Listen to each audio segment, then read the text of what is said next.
everyone, and welcome to the Cinematic Schematic, the official podcast of thecinematropolis.com, your home to thoughtful conversations on film. Today, we are going to be talking about the Little Golden Men, who are going to be appearing on the biggest night in movies, celebrating last year, 2022's biggest films. That's right, ladies and gentlemen, we're back at it again. The annual tradition continues. We are talking the 95th Academy Awards. We're going to start by breaking the ice with our overall thoughts on this year's program, and then we're going to move on to our main feature of this week's special episode. We're going to go through most, not all, but most of the Oscar categories and provide our predictions. So for those of you who haven't been keeping up with all the Guild Awards and you want to have some educated guesses for how to fill out your ballot this year, you're in the right place. And, of course, rejoining me for this annual tradition, I need to count. I want to say it's been 5, maybe 6, for the 6th year since we started this podcast. I'm rejoined by my co-host, an award-winning Oklahoma filmmaker, Laron Chapman. Laron, welcome back. It's great to be back. It's, a lot of people say this is the artist's Super Bowl, but I'll one-up that and say that this is actually my second Christmas. So, Merry Christmas. Merry Christmas. Even better than the Super Bowl. Oh, yeah, I think so. Well, I love you, Rihanna, but... That was a great halftime show. Considering people gave her a hard time for it. Ladies and gentlemen, one of my favorite things about the Oscar show is that as much as possible, other than when, pandemics impact the recording session, we try to bring on some new faces for the Oscar show every year. And this year, we have a pair of first-time guests that I'm very excited to introduce you to. First up, we have the Arts and Entertainment Features writer for the Oklahoman. She's also a member of the Oklahoma Film Critics Circle, known as the OFCC. Brandy McDonnell. Brandy, welcome. How's it going? Good. Thanks so much for joining us today. I'm excited. 12th time's the charm in terms of trying to set this up. I think you've invited me a good dozen times. Persistence is how. I'm just glad that you were able to carve out a space to talk about the Oscars. I hope this was a good one. Yeah, no, it's great. I appreciate you continuing to ask because I was always willing, but never quite worked out on the timing. So, of course. Until today. Yes. It's going to be a great conversation. Big fan of all the things you're doing here in Oklahoma, highlighting all of the Oklahoma film projects we have, Oklahoma musicals. I mean, you are the person in Oklahoma in terms of arts and entertainment. I know for a lot of people out there who read the Oklahoman, you're the face of that. So I count it as a privilege to have you at this table. No, you're very sweet. Thanks. I consider you my unsigned publicist because I'll look out and there's marketing going on for my work. And I'm like, she did a write-up about me, and I don't even need to. It's fine. It makes my heart beam. So thank you for everything you do for the film community. Well, all you have to do is make another feature film, Laron. That's all I ask. It's gonna happen. Such a small request, right? It's in the works. Just make another movie, man. Make another movie. What's the big deal? Yeah. You have $1 million, right? Yeah, totally. Also joining us, just voted into the Oklahoma Film Critics Circle this past fall. He's from the Real Deal podcast, Seth Stuart. Seth, welcome to the Cinematic Schematic. Thank you for having me. No, I am excited to talk the Oscars. It's my favorite thing in the whole world, except for, Scream, obviously, too, and Halloween. But yeah, no, I'm excited. My girlfriend's also very excited, so I can talk to somebody else about this instead of her.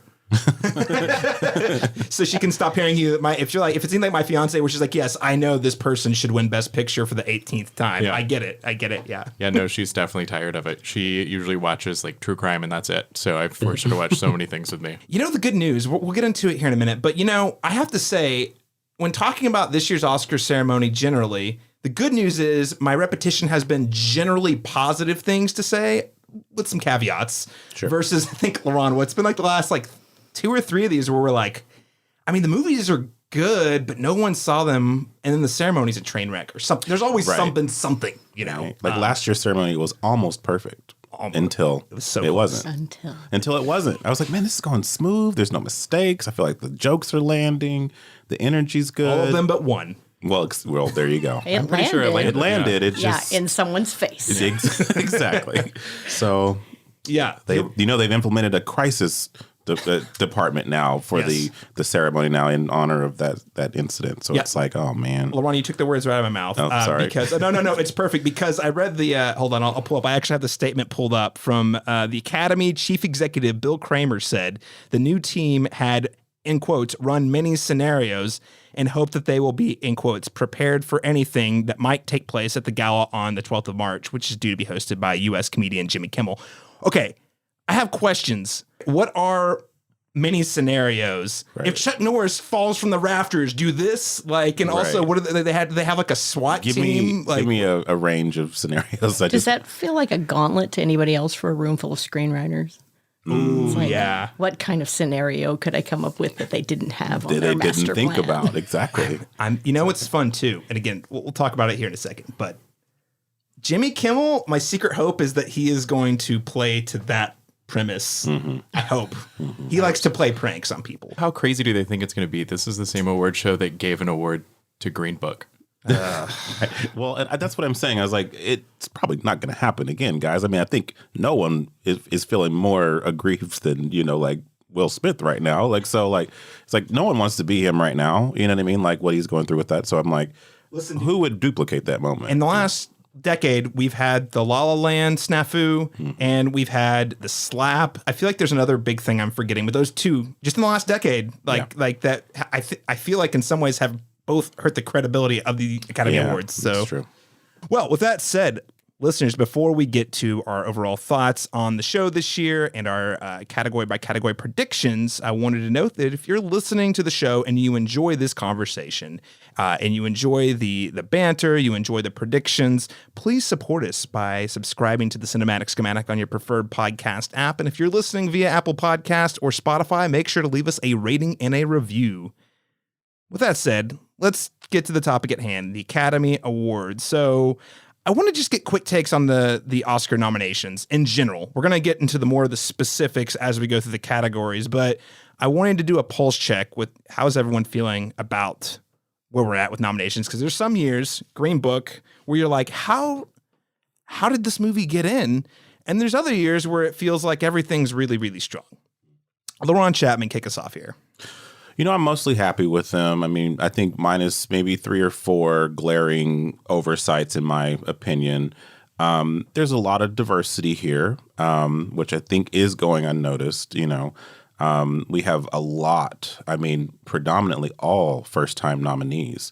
With the exception, I think, of maybe 3 or 4 people. Everyone is a first-time nominee, a lot of career firsts, so you got Jamie Lee Curtis, it's really nice to see, Bill Nye, first time nominee, which all very exciting for a lot of people. So it does seem like this is the year of the resurgence, or the year of the, like, let's spread the love to all these people who've been around for decades who've never gotten acknowledged or recognized. So that's really good to see. So that's the plus, I think. There's a couple names that are omitted in a couple categories. We'll get into it, but generally speaking, I'm happy with what's on display here.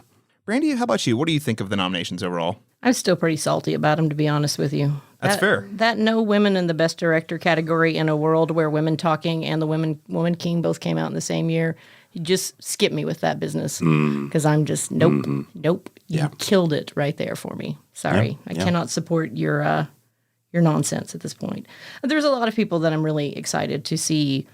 Who couldn't be excited for the actors out of Everything Everywhere All at Once? All of them are just the best. So who couldn't be excited about seeing those folks nominated? I think there's some really great nominees. That said, it just feels like an enormous step backward.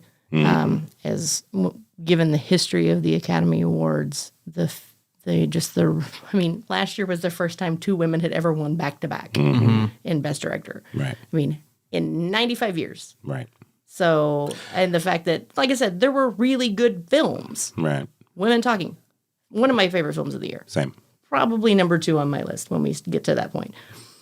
And Women King didn't even get anything. I can't believe that movie got shut out. That's the most egregious one for me, is like Woman King was a box office success, so you can't say it didn't make money.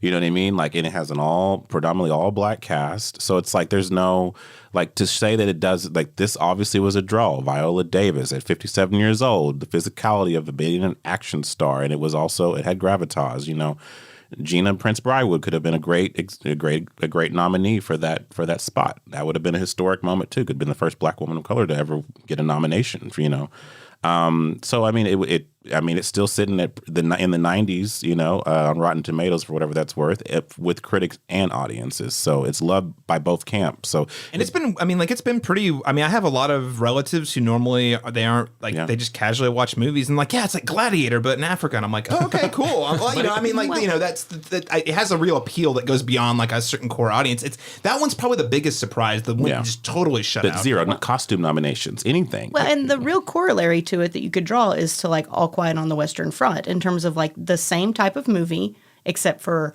substitute women who are black and Africa instead of Europe.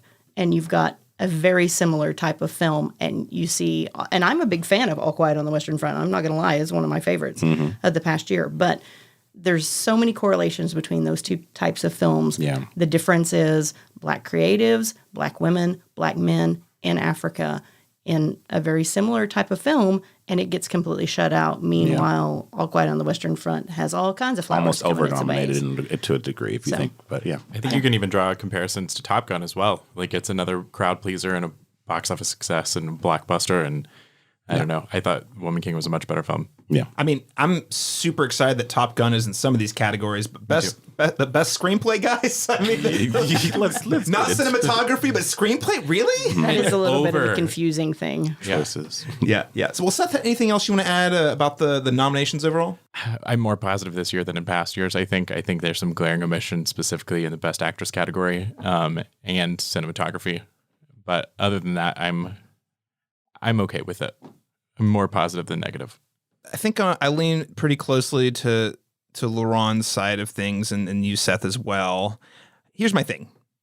The one thing I want to add is generally satisfied, generally happy, probably the happiest I've been collectively in a few years with the big picture. I think, huge omissions, as Brandy just noticed.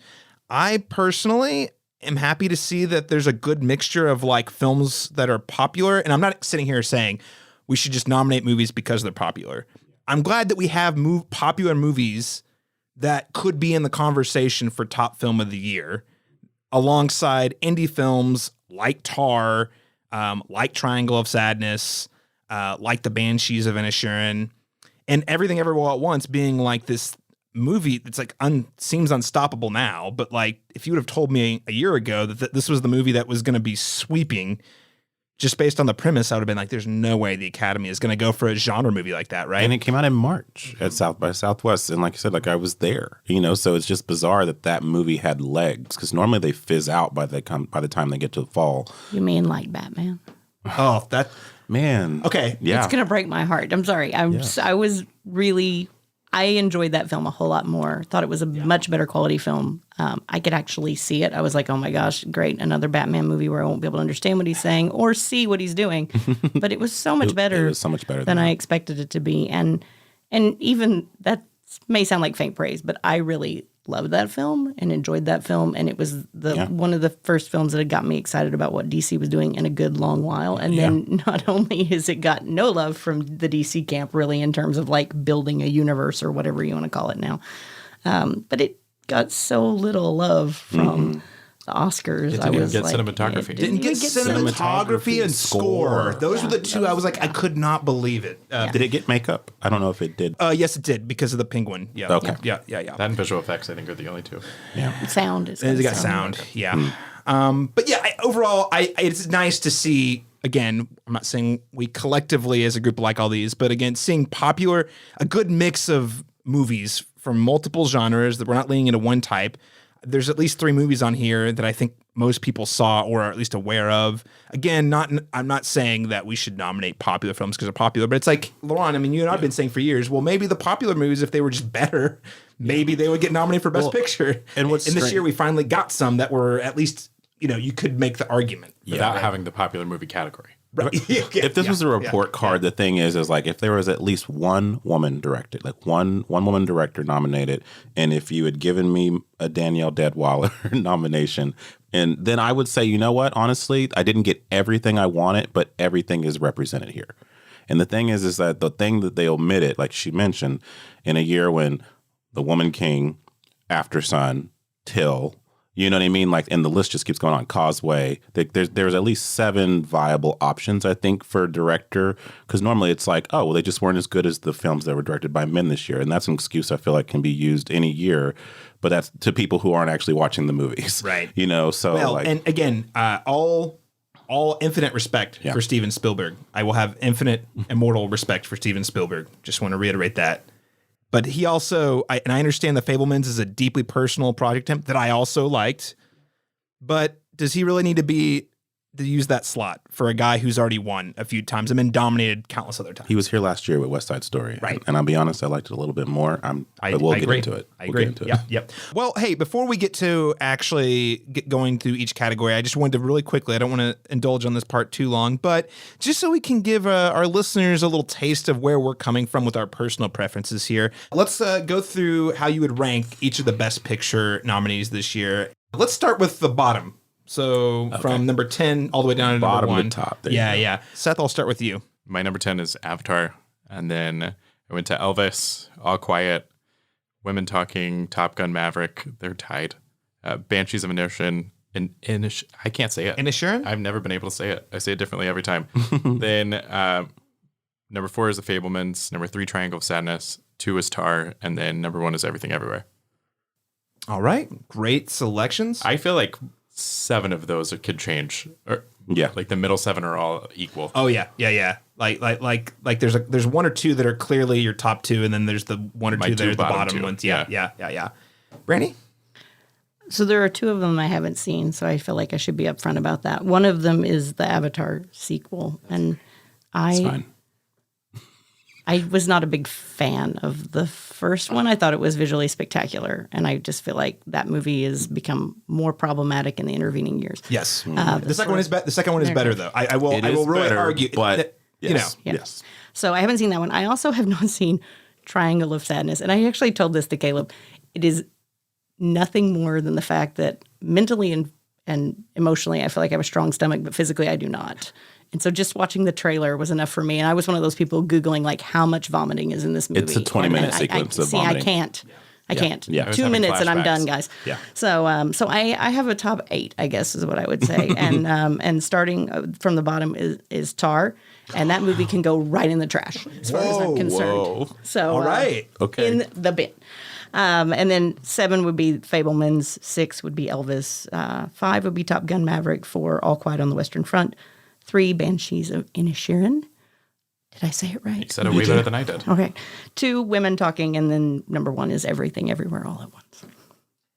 All right. Well, that is, I don't blame you for the upset stomach thing, because I, as a person who can confirm I generally have a very strong stomach, also got kind of nauseous. They do a very effective directing. Yes. I will say, because I hate too that movie is being associated with its vomiting sequence, because there really is so much going on in that movie. But it's a notable scene, and it is an extended scene. So I do warn people, like, if you have seasickness, motion sickness, that's a thing. And then yes, there's 20 minutes of vomiting and shitting. But but I was like, but there is a lot of things happening, and that there's 3 acts to that story, and that's the second act. And the first act and the last act are like chef's kiss. Perfect. So I still like Act 2 because there's some amazing Woody Harrelson stuff. There's a lot of humor in the vomit. It does become funny after a point, but then you're like, okay, where are we going, guys? Like, why am I still watching people doing this? But but that has become almost, it seems like it's derailed the larger point of what the movie's about. But it is a big scene. So I can't say, if you do have a weak stomach, I can't say that it's not going to affect you, so. But or maybe you have to just practice strategic watching and just watch the first and the second act. And it's literally divided in the chapters. So it's really, like you would miss Woody Harrelson. That would be the one drawback. But but otherwise, I think you could do that. And Dolly DeLeon. Yes, well, you wouldn't who's miss her, great, but she's the best part. Yes, I do applaud the concept and just the cojones of that film. But yes. I just functionally fair enough would not be able to get through it. You got to know what's best for you, and I appreciate that. Laron Chapman. For me, so at the bottom I do have Elvis, and I'll say this, with a caveat. Like, I mean, 5 of my top 5 are in this 10. So I'm very happy with this list. And Elvis being at the bottom of my list is by no means saying I didn't like the film. I do think that I like Baz Luhrmann a lot. I think Moulin Rouge is his magnum opus. It's one of my top 10 favorite movies. And I think that Austin Butler ran away with that movie. I think he's just fantastic in it. So I think he deserves all the praise he's getting. But it is at the bottom just comparatively with my preference with these others. And Avatar 2 is the next one up. I do think it's visually spectacular again. I do think it's an improvement on the last one. But I find myself, it has diminishing, like again, as I've separated myself from it, I'm not thinking about it anymore. It didn't leave an emotional impact by any means. It's still something worth seeing for what they've done with technology up to this point in terms of special effects. The Fabelmans is next. All Quiet on the Western Front. Then Women Talking. Then Triangle of Sadness. The Banshees of Inisherin. Top Gun feels like it's way too high on my list, but I just had too much fun at that movie, and I don't like the first one. And it has a special place for a lot of people, and that's fine. And I just had no interest in seeing Top Gun. I was like, I don't want to see that movie. I won't even watch it. And then the reviews came in, and then the money came in, and then I went and saw it, and then I got sucked. And then Lady Gaga had a song for it. And I was like, okay, I'm in. And then I left, like I was so engaged. I was like, and it felt so weirdly nostalgic. And I wasn't born in the 80s, but it just had this okay, from a bygone era of action movies. A star-driven blockbuster Action film vehicle. made largely with practical effects. Yes. So I have that there at number 3.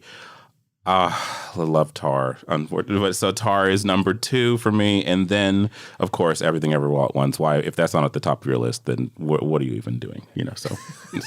To your point, my girlfriend hates Tar too. And It's a divisive film, so it's fine. But I haven't recommended it to very many people except for the people I'm like, you're going to dig it. But that's like maybe 3% of the people I know, maybe. Yeah. It's definitely a very singular experience. I think my objection started out philosophical, and then I sort of made myself watch the film as objectively as possible, and then it became a filmmaking issue after that. And it's like, oh, now it's like doubly hated by me, and it just needs to go away. I have a Tar spiel that I would love to be given a platform to speak because I feel very strongly about getting it off my chest, but I don't want to step on your rank. Yes. Okay. Well, we'll find some time for that. I promise. Maybe you can talk about it when we talk about Best Actress Lead Actress category. Okay, so full disclosure, I did not see All Quiet on the Western Front. Nothing to do with the movie. 100% a Kalo Masters.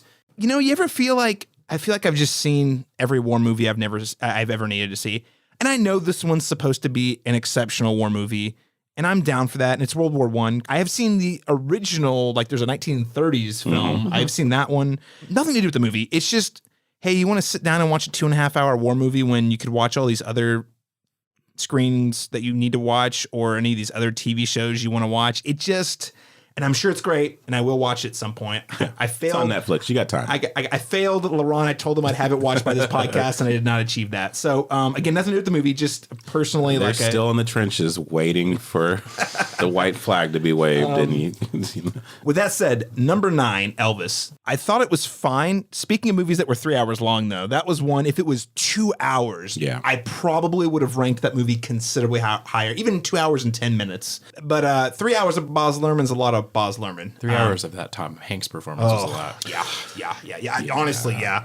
But again, I love all the Baz Luhrmann things about it: the visuals, the music, the score, the production design. All of those things are really exceptional. It just was a lot, and it was one of those. By the time we hit after the second hour, I was like, oh, how much time? Oh God, we've got another hour left. And again, not that the last hour was terrible. You just kind of get to the point where you're ready for it. It was a lot of maximal. He's a maximalist, and 3 hours is a long time to be that stimulated. Yeah. Again, not a bad movie though. I did like it, and again, to your point, Laron, Elvis ranking at the bottom for me is more of an indicator that this was a really strong year for movies, particularly Best Picture nominees. Number 8, The Fabelmans, very surprising. I swore that was going to be my number 1 movie this year. I think it was my number 25 on my top list, and number 8 of the Best Picture nominees. Number 7, Women Talking. Love Sarah Polley's direction here. Love the cast. not sure it's a movie I'm going to revisit, but I really respect the hell out of it, and I'm glad it's at least getting some love. Probably deserved a little bit more. Number 6, Triangle of Sadness. We've already talked about that. I just think that movie's a great time and has a lot of things on its mind that I personally am really interested in. Number 5, Top Gun Maverick. I mean, it was the Cinderella story of the year. I remember going into the summer, no one thought this movie was going to be a hit. Like, nobody was saying, yeah, well, this movie is gonna kick everything's ass. No, and it just, every week, seeing that the box office week after week, 10 weeks in, just kept making more money. And the fact that there were people, my parents wanted to see it. And then my parents don't go to the movies very often, and they were like talking about it. I was like, this is really special. And I also thought it was a great time. Thanks, Tom, even though he's a problematic person, but God damn it. He believes in the movies. He made a good movie. He made a great movie. And you know, he had the kahunas to like keep, because I'm sure Paramount during the pandemic was like, guys, it's all going streaming. Put it on Paramount Plus. What we got to sell the idea. subscription. It would have ruined the movie. That would have been awful. You know? No, I mean, the movie would have been fine, but it just, he said this in every interview. We designed this specifically for the big screen. Yeah. So kudos to Tom Cruise for sticking to his guns on that. That puts me at number 4, Avatar: The Way of Water. Not only do I think it's a technical masterpiece, I think that James Cameron just knows how to deliver a damn good time. I had so much fun. No one builds set pieces and like stages action sequences better than James Cameron. And no one, this is a feature for me, not a bug. Some people see it as a bug. No one knows how to deploy and utilize tropes as effectively as him to reach as large an audience as possible. You mean no one knows how to steal indigenous narratives and paint them blue and put tails on them like James Cameron? Hey, I mean, that's mean, but We had that podcast. I'm going to put it out there. We had that podcast. We did have that one. I think he's a lot more sensitive to it in the sequel, but again, I don't take it from me. Go listen to our podcast. Sunrise Tipicani chimed in, and obviously there's tons of other indigenous critics out there who have a lot to say about this. Number 3, The Banshees of Inisherin. I love Brendan Gleeson. I love Colin Farrell. And Bruges is one of my favorite movies ever. So this felt like a worthy spiritual successor. It felt like a really amazing reunion with Mark McDonough to see him. I think the best thing he's done since In Bruges, honestly, because I have not been a huge fan of his last couple of films, but this one in my book earned it. Number 2, Tar. We'll have to talk about this because it was not that high on my list when I saw it, but as time went on, it occupied up here, so it moved up. And then, of course, number 1, Everything Everywhere All at Once. You can go listen to our top 5 films of 2022 podcast, where all of us gave it like no contest. We're like, this is the best movie. And we hadn't exchanged answers before or anything. It was kind of amazing. It's almost like we all know what everyone put the first one. That's all of our number ones, too, isn't it? Yep. All of our number 1. That's awesome. All right, everyone. With that said, now you know a little bit more about where we stand on the Best Picture nominees. Let's get to breaking down each category, starting with Best Adapted Screenplay. So really quickly, what we're going to do is we're going to talk about who will win, who should win, and only if you have an answer for this, you might not. If you have an answer, who should have been there? So, Best Adapted Screenplay. The nominees are All Quiet on the Western Front, Glass Onion: A Knives Out Mystery, Living, Top Gun Maverick, and Women Talking. Seth, I'll start with you. Women Talking should win. I think it will win. I'm sorry, and it should win. I also... Am I saying all 3 of them? You can do all 3 of them, yeah. So I think Women Talking will and should win. I think I also really liked Glass Onion. I don't know how I feel about it as an adapted screenplay because I do think it's an original screenplay. That's a weird technicality. It's a weird technicality. If it's if it's a sequel to a different existing property, but it's just weird. Yeah, it is weird. Yeah. I think you guys like Top Gun more than I did, but I don't know why the hell it's here. No. Nobody And should something like why she it's said there. should be here instead. Oh yeah. I don't know. I think Women Talking is going to walk away with it, but watch out for All Quiet. Mm-hmm. Yeah. I think those are all good selections. I wouldn't have said that if it wasn't for the BAFTAs, but Right. The BAFTAs love the hell out of it. They love war movies. The BAFTAs, they really do. Brandy, what do you think? Well, I would say that All Quiet on the Western Front, I think you should see it. It is a much better adaptation in terms of being true to the book, which is an anti-war book. Mm-hmm. So it is an anti-war film. Okay. And I don't think that every war film that you see that comes down the pike, not even most of what Hollywood has done, is an anti-war film to the level that this one is from the very opening scene. So I think you'll really enjoy it from that perspective. Yeah. Technicalities aside, I love Glass Onion. That would be the one that I would pick in this. The reason why I don't say Women Talking is because I feel like it's absolutely a consolation prize for somebody who deserves Best Director. It's like, oh, we'll give you adapted screenplay because we got to give the girl something For the second time. And so, yeah, exactly. And so if she wins, it's definitely to me going to feel almost like a letdown. Not that I would never want Sarah Polley to win, particularly for this film, but it feels like, give the girl adapted screenplay. You got to give her something.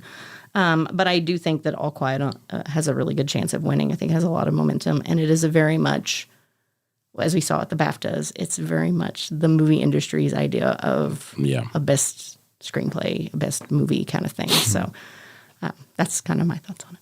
All right. I'm glad we're getting some love for Glass Onion here because I didn't slot that in, but I really want to talk about how I thought that movie was a blast. And I thought what was a timely screenplay was made even more timely in the release, in which the movie came out like a month after Elon Musk bought Twitter. And it's like, I mean, I know it's not Elon Musk, it's a bunch of rich people, but I was like, It's also Elon Musk. yeah, exactly. That was my number 2 of the whole year. I love it. Oh, yeah. I love that film, and it is extremely well. I mean, I think this is an instance where it's perfect for that category. Technicalities aside, whether you think it's adapted or original, I think it's perfect for a screenplay because where it shines is in how well it's constructed. Yeah. I mean, I think it's great every other way. I mean, I think it's well cast. I think it's well costumed, for heaven's sakes. I think it's well shot. I mean, I think everything about it. But as far as just like at the heart of it, it is a well constructed screenplay. Yeah. The other stuff doesn't work if you don't have that strong foundation with the writing, for sure. Well, and the thing I've gushed about Rian Johnson on this podcast so many times. I'll keep it short, but I just think he's so good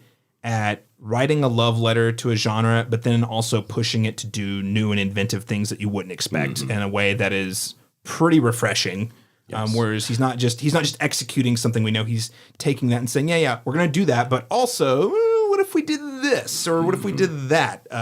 All while still utilizing a lot of like the strong foundations we have from a classic whodunit. Which is another way of saying you should be watching Poker Face on Peacock. I'm 2 episodes in, and it's amazing. It's amazing. I love it. Yeah, It's so much fun. It's so good. Rian Johnson, Natasha Lyonne, different podcast again, but also watch that for sure. Good. What are we, 6 podcasts in now? 6 podcasts. How long are we staying? And Oscar nominee Stephanie Sue's in last night's episode. Shit. I got to catch up. That's tonight's, right? Tonight's episode. That's today, Thursday. Yeah, Today today's is Thursday. Thursday.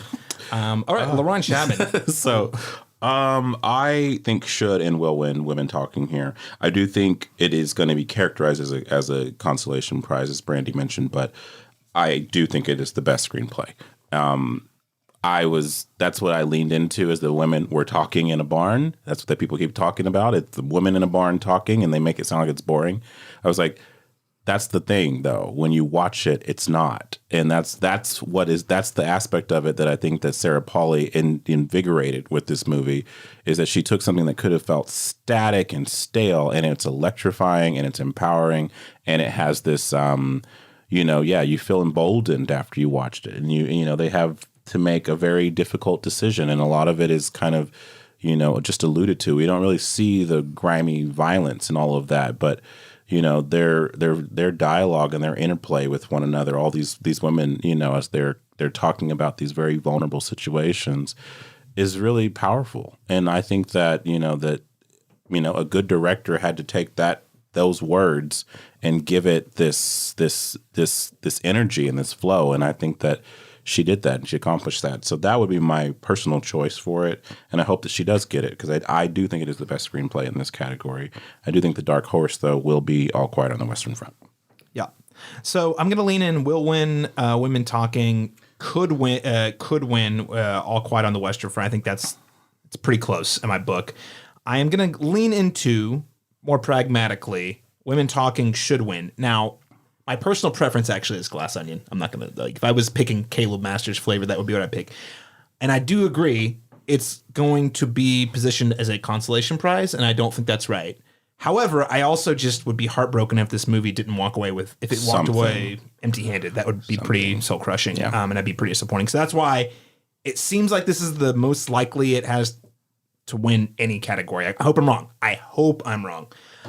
Should have been there. I don't know, guys. I'm the only person, I should say only person, Guillermo del Toro's Pinocchio, I thought was incredible. I thought it was a great script. It made me cry at least 3 times. There was so much passion and enthusiasm with that project, and I'll probably not the last time you're going to hear me talk about that movie tonight. But I thought it transcended animation, and I was hoping the Academy might see that with Del Toro attached, but nah.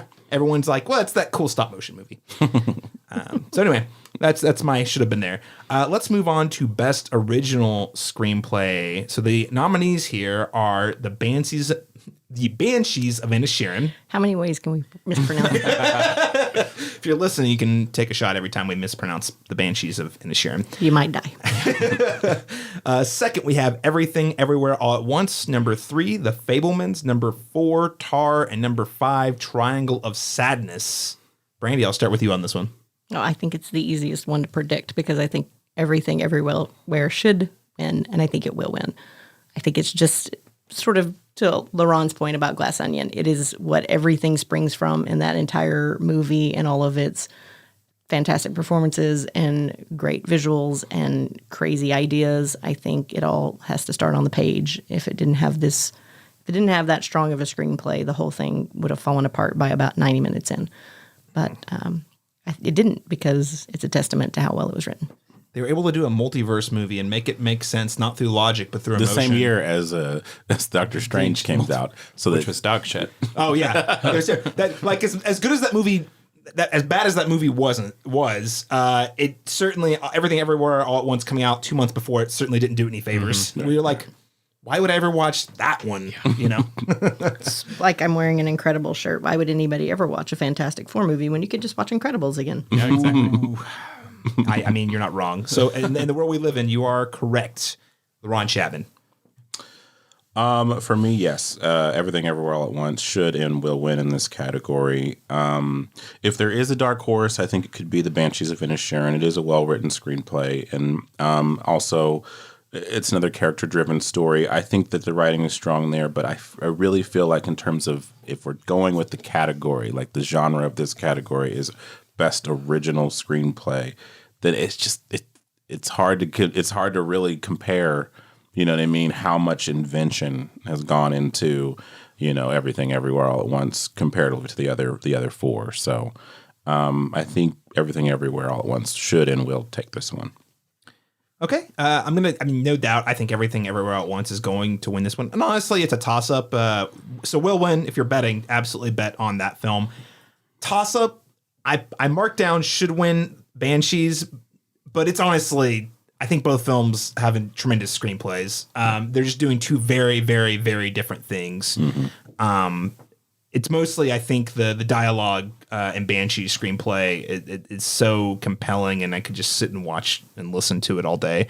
It does help that they have very thick Irish accents. That does help, which is an acting choice, I understand. And both movies are so weird, but they're also so relatable. Yes, yeah. Exactly. Yeah.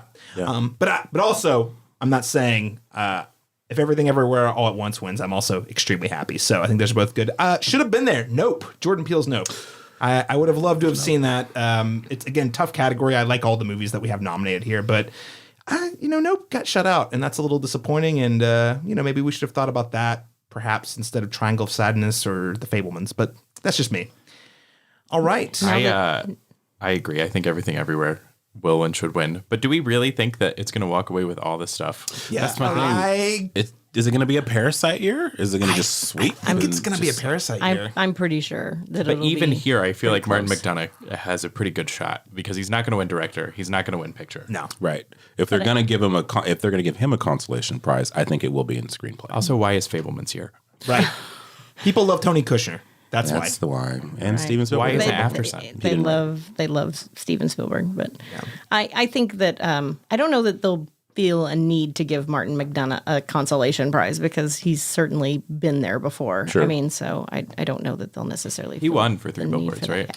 Yeah, which again is another one where I'm like, He won screenplay for that? I believe so. didn't win I'm pretty anything else. sure. Yeah, I need to check though. I'm gonna verify Yeah. that. But that was the one where you're like, did that movie really deserve? I mean, it's not bad, but Yeah. But he didn't get nominated for director that year, I think. Right. yep. I think so. Okay. This is the weirdest category Yeah, To me, cinematography. This was the oddest category. Yeah. It's like, why is this nominated and why isn't this like Right. the everywhere? most bizarre category. Yes, It's very strange. Best cinematography, we have number 1, All Quiet on the Western Front. Number 2, Bardo, False Chronicle of a Handful of Truths. Then we have Elvis. Number 3, number 4, Empire of Light. Number 5, Tar. Man, this is an upsetting category. Just, I mean, even trying to pick the winners is just disappointing. Seth, I'll start with you on this one. Crap, you're gonna be so mad at me. I'm not going to be mad at you. All Quiet on the Western Front will win, and out of these nominees, I think it should win. I also really liked Tar. I'm just gonna say it. It's so. I mean, compared to ones that should have been here, it's boring. Like Top Gun should be here. Why is it not here? I mean, they literally created something new. Right. I also liked Babylon. Like I thought it had way better cinematography. I thought Banshees of Inisherin had way better cinematography than and Everything Everywhere. than a lot of these. And Batman. Batman was my Batman. pick. The Batman had exceptional cinematography. It wouldn't have won, but it just would have been nice to see it here, right? It should have won. I don't understand. I don't understand 3 of these movies. I'll be honest, and I'm not even saying I dislike these movies. I'm just saying the choice of cinematography in these categories. Laron? I'll say that like even like Bardo, I didn't love that movie, but if you're going to give it an award, cinematography is where you nominate it, and that makes sense to me here. Empire of Light is an interesting one. I love Roger Deakins, and this movie was very maligned by critics. I actually quite liked it. I like it a little bit more than The Fabelmans, and I'm going to get in trouble for that. But You are going to get in trouble with that. I'm going to get in trouble for that. It deals with the same themes, and I know that everyone, they just didn't like the approach. I love Olivia Colman. I really thought it moved me a little bit more, and I connected with the romance with her and this kid than I did with. I love Michelle Williams. I love everything in The Fabelmans. It just didn't connect with me on an emotional level, and I really wanted it to.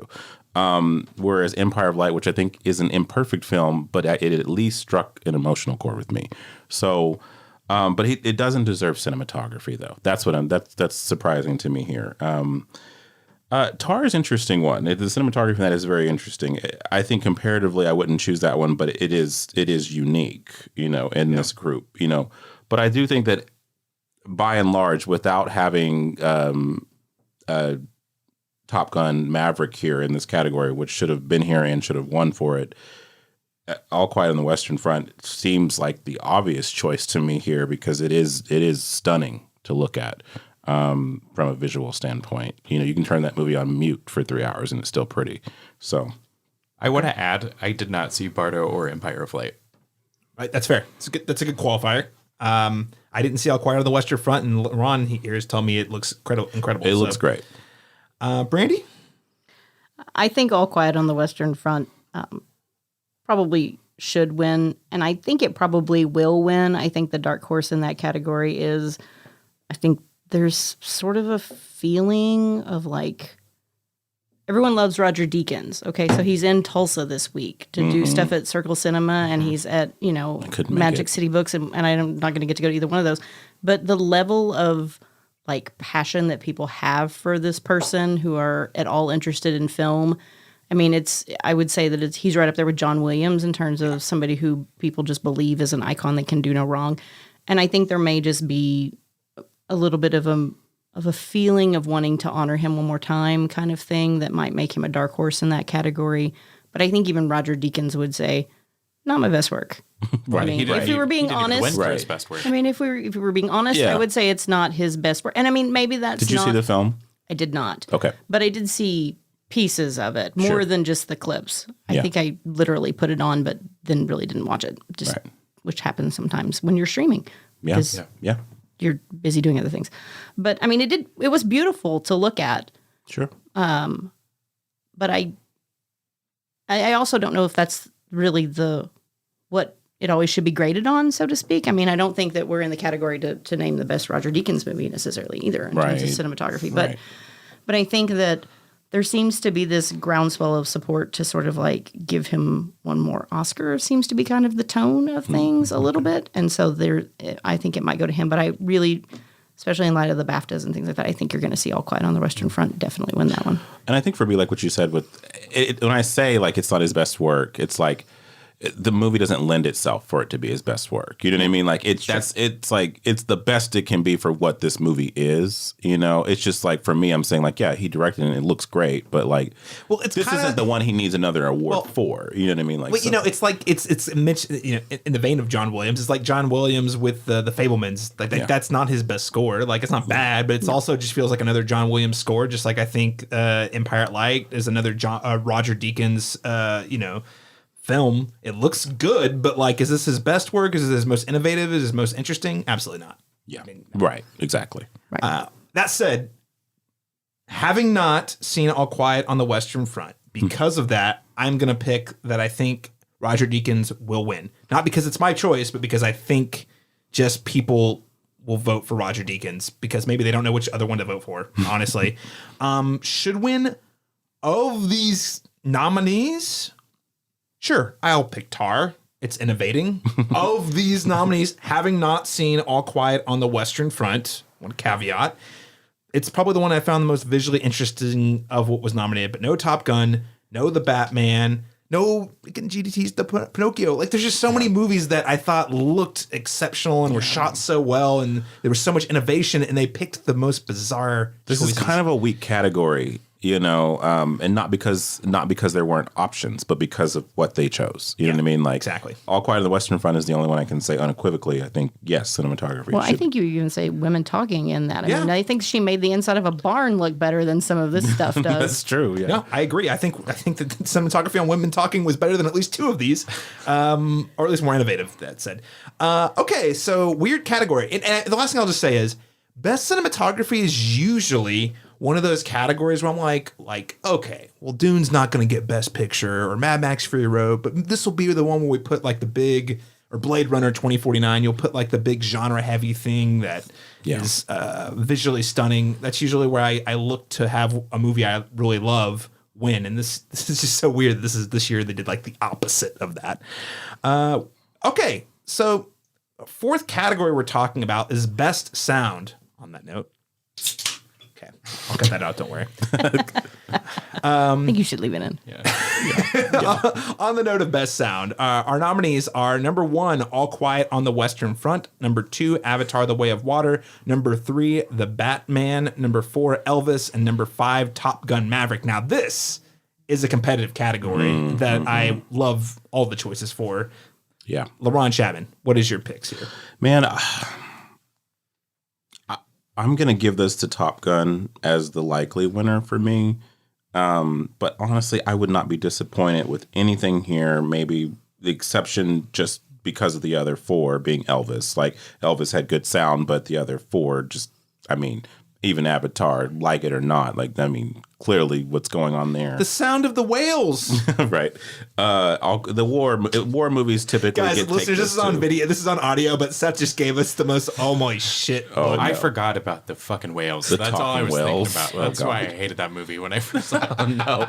The talking whale. Most Sorry for the generic, spoiler. Great value conversation between the 12-year-old Sigourney Weaver and a whale. You know what? It I sounded... really appreciated your eye roll there. Just, I mean, because I feel like that is one of the things that I'm at a disadvantage at podcasting, because I'm an exceptional eye roller. So Well, I will 4 say, stars for your eye roll. generic conversation, probably. Great sounding conversation, you better believe Fair it. enough. Yes. This is a toss-up, though. I mean, I say Top Gun, but I could easily see All Quiet winning this. I could easily see Avatar winning this, and I can easily see Batman winning this. So, yeah. So I mean, I say Top Gun because I have to make a choice, and then the rest, you know, as long as maybe Elvis doesn't win this category, I'll be fine. You know, because it's a strong group. Yeah.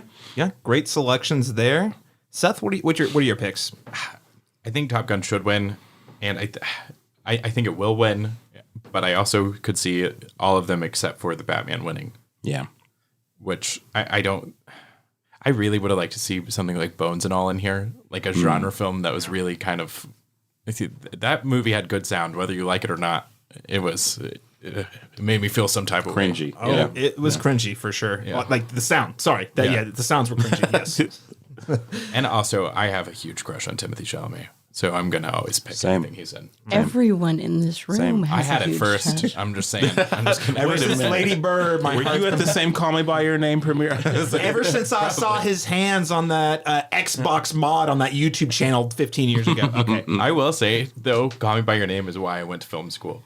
Okay. Well, Very cool. Well, there you go. So, Timothy Chalamet, you owe something. Yeah. I think that was the year we started doing podcasts because it was the Get Out versus Call Me By Your Name That's year. right. So 2017. Yeah. It's a good year. it's better to have him be your reason than Army Hammer. Who should have been in Call Me By Your Name since he is a cannibal, right? Or in Bones and all. In Bones of that was the sorry. funniest. That came out at that news article about the Bones and All casting came out at the same time that It's the Army like- Hammer stuff was going on. It was incredible Yikes. timing. It just feels, Yeah, it's wild. another podcast. I went there and I immediately regretted it. Someone had to say it. Brandy, how about you? Best sound. I sort of feel like this is the category that I wanted cinematography to be. I mean, something that was really Yep. competitive, of really great films of all different kinds, you know, going head to head and battling it out in this category. I want to say should win the Batman just because I want the Batman to get something, One Oscar. please. I think that it's likely to be Top Gun Maverick. I do think that there is a possibility where we're going to see a kind of like a two-hander for the Oscars, where you're going to see like Everything Everywhere All at Once clean up all the big categories, and All Quiet sort of come along and All pick the up techs, yeah. all the techs and all those kinds of categories. So I think that there's a possibility if we see that this will probably go in the All Quiet bucket. Which is crazy because if you would have asked me like a month or two ago, I would have said Top Gun's going to sweep all the texts. Yep. Same. That said, I am picking Top Gun for Will Win. But again, having not seen All Quiet on the Western Front and seeing how it's performing at these other award shows, Brandy, I think that's very, very likely outcome for the evening, honestly. That said, if I'm removing that movie from my selection, I think Will Win be Top Gun Maverick. I think should win Avatar because, you know, I got to pick Avatar for something. Should have been there. Another movie I didn't love, but man, there was so much I loved about it. Babylon. Yeah. Babylon should have been there. I would have swapped Elvis for Babylon in a heartbeat. No offense, Elvis. Didn't sound bad. I rewatched Babylon. I don't have as strong of disdain for it as I did when we saw it the first time. I'm going to see it. Lauren hasn't watched it yet, and I will watch the second time because it is now on Paramount Plus. It played a lot better at home than it did in the theater, and maybe my tempered expectations made it a lot better. I still think this first 75 minutes of that movie is just Incredible. I loved it for 2 acts. Really? Yeah. I just, as soon as, well, that's again another podcast. As soon as the talkie, after the sound is introduced, Yeah. sequence that happened. sequence was so good. After that, I just got bored. Mine was Tobey Maguire coming in. And then the last act, yeah. So but me, You guys are selling it right now better than any of the trailers did for me. Because I have not seen it because I was like, Yeah. I literally was at that point. I was like, another Literally- 3-hour movie about something I don't care about. Can you please stop? I mean, the first feature that's contained, because there's like 2 features featured in it. So like Correct. the first feature film that's in the first 75 minutes of it is like just like bananas crazy, balls to the wall, just like Wolf of Wall Street meets like, La La yes, Land. let's go. And then it for me, the energy just gets sucked out of it for like an hour. Yeah. And then I'm like waiting for something to happen. I'm like, why did this get boring all of a sudden? How do we not keep the momentum going? So it was like the first half of Tar. Well, the ending Someone happens with would say. Babylon, and you don't fucking care anymore. The ending happens, and it's like Yeah. you meander around for an hour where you're like, wait, what are we even talking about anymore? And the movie's like, no, this is what we were talking about. But I was like, we were? I were, but I was out. For an hour, I checked out. I was like making my grocery list. So It is like I would say the best comparison I can come up with is it's like, you know, much like something that you would expect to see in this movie. It's like being fired, like a human being being fired out of a cannon. yeah. And at light speed, they're launching, they're going as fast as and hard as imaginable, and you're like, how are they going to keep this momentum up for 3 hours? And they don't. They don't. You crash and burn. And that was my concern. But it didn't bother me as much on the second viewing. There was a lot more appreciated. I do think, you know, we'll get into it later, but like production design, score, even cinematography are things for that film that I can see why that's There's another reality where I think Babylon cleans up the technicals, even if it doesn't win like a lot of the quotes above the line. I think it's strange to me that it got pushed out. Maybe if Elvis wasn't in the running, Babylon would have taken that spot in a lot of these categories, I think. Right. All right, well, let's move on to a fun one. Best Original Song. I'm actually really excited about this category. And you never are. I know. You I'm hate this so category. excited. Not hate it, but it's like the one you're always not good I at. usually am like, I like one song. The rest of these suck. This year, I am so excited. So the nominees are Applause from Tell It Like a Woman, Hold My Hand from Top Gun Maverick, Lift Me Up from Black Panther Wakanda Forever, Natu Natu from RRR, and This Is the Life from Everything Everywhere All at Once. I have not seen, I need to go, I'll have to YouTube Applause from Tell It Like a Woman. Listen, she got her honorary Oscar. At this point, it's like just right. If she's in it, she's the Meryl Streep of getting nominated. She's gonna get a nomination. What is Applause? Who saw Applause? I mean, who saw this movie Tell It Like a Woman? Right, that's the one I haven't seen. But these other four, I've seen all these, and they're all great. With that said, Brandy, what are your picks for this category? Well, I have to say that since the song has been going through my head since I reviewed the lineup of the agenda for this podcast today, I'm gonna have to go with Hold My Hand. I cannot get that song out of my head. It's been playing, and the DJ on my brain is just playing it over and over again. So I think that I think it will win. I think it should win. I think that it's a pretty incredible song, and it's a classic Gaga treatment, and I kind of love her. Yeah, I'm telling you, on paper, I was like, God, this is going to be such a terrible song. But you watch it, and you're like, damn it makes me feel things. Yeah, it works. It's a great choice. And it works well on its own too. Yes. I think that's where a lot of the Diane Warren sort of situations are, is that at this point, I think this will be like her 14th nomination. She's never won. But I think that she writes these songs that work very specifically for these films. Yeah. Last year, she got nominated for a song, and the best part was that Reba McEntire got to perform at the Oscars because Exactly. I adore Reba.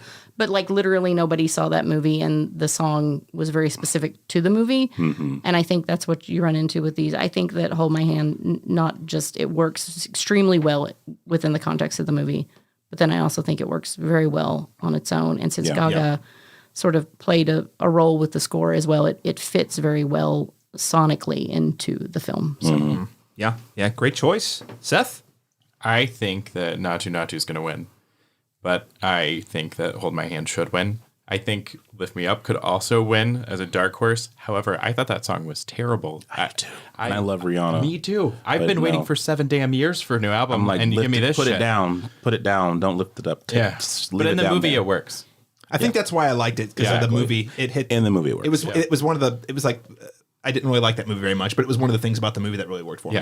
I agree. I also think that none of these songs should win, and New Body Rumba by LCD Sound System should from be here. White I'm Noise so mad. should win. That was Should also win. my should have been here was the LCD Sound System New Body Rumba. That's like that's an earworm. That's literally been in after I saw that movie, and I didn't love that movie, but I love the end credits and I love that incredible. song. And I love the sweatshirt that Netflix gave us. Yes, it was the best swag I've ever gotten. Yeah, I agree. Also, fun fact, won't use names, but I have a friend at Netflix. When I posted on Instagram, and she worked on the movie, and she said, "Wait, you got one of those? We didn't even get one of those." I was like, "Oh man, I'm holding on to this very closely." My dog tore it up, and I looked online to get a new one. I found one for $150. Oh my god! My 13-year-old stole mine. Or 12-year-old, excuse me. so comfy. My It's so 12-year-old is currently wearing it probably right now. Well, this is like her getting favorite warm. sweatshirt. It's like a blanket, you know. Yeah, she loves it. Laron Chapman, what are your picks? Yeah, so I think that Natu Natu is going to win here. It's been winning all the Guild Awards, and he's been giving all the speeches, and I love that movie, and I love that musical sequence. But if I'm objectively just looking at the songs, like what am I more likely to listen to? You know what I mean? Like Natu Natu is a fun moment in that movie. But the song itself it translates as dance dance. It's very basic, you know. So I just think that Hold My Hand is just definitively the best written and performed song, you know, in this category. So I do hope that edges it out, but I do think the love so far in the second half of the Oscar season has gone to Natu Natu. So if I'm a betting man, I'm going to say Natu Natu, but my heart wants it to be Lady Gaga. Hold My Hand. Okay, all right. So Laron, I don't even think I know you anymore. I mean, I thought we were on the same page here. Natu Natu. Okay. Here's the reality. It doesn't work for Americans out of context. That's so fair. Apparently, my understanding is in India, this Natu Natu is like a thing. So when they do it in the movie, it's like in India, it was like one of the biggest crowd cheering moments because it's like a thing, a cultural thing, right? That doesn't mean anything to us at this table. However, I would argue that it's all about the context. RRR was my number 3 movie of last year, and my biggest, I didn't mention this at the top, the thing that I was most disappointed to see was that this movie was pretty much shut out except for this category. So will win RRR, should win RRR. But it's their fault. They didn't put it in the category for international film. They didn't even. So they shit the bed there. You know, like it should be nominated for best international film. It should be nominated for a lot of things. Yeah. Okay, you guys need to sell me on this because I saw like a Netflix dub trailer and I was like, no fucking way am I watching. I'm telling you, dude, it is. I'm gonna. Another podcast. We are never leaving this room. I'm telling you, I mean, like, watch it during the afternoon because I literally. It is 3 hours. It's 3 hours. And it's intimidating, but I promise you, it goes by like I mean, and I'll tell you, my husband is very. Like, he doesn't watch foreign movies. Like, he loved Parasite. That's the exception. But like or Pan's Labyrinth, like the good ones. But in general, if it has people talking, I mean. I'm not doing it. You know, like, so we put that on in the middle of the afternoon and we were just captivated. It's just energetic. It's funny. It's fast paced. It's visually spectacular. It's just a really good time. I'm glad they're actually bringing it to the theaters. I saw that they're doing that. Yes. Again. And everything else was 3 hours this year, so why not? That's true. And I'm saying it's the one that doesn't feel like it. Yeah, it's the one that doesn't feel like it. It's the 3 hour movie that I feel like is totally warranted, and it actually justifies the runtime. It's a fun time. It moves at a really brisk pace. And I will say it's one of those things where maybe it's because I'm so fatigued with us getting a certain type of blockbuster. It's probably why I like Top Gun and Avatar so much, even though they're different. They're still blockbusters. They're very different. It's not a superhero blockbuster, but the characters in the movie are very superhero-like, but it's just the story is so, it's a big spectacle piece that doesn't feel anything like an American blockbuster. That also has the budget and it has the humor and the silliness, but also has this sincerity to it that's really warm. Anyway, I love the movie. Let's move on to Best Original Score. Number 1, we have All Quiet on the Western Front. Number 2, we have Babylon. Number 3, The Banshees of Inisherin. Did I get it right that time?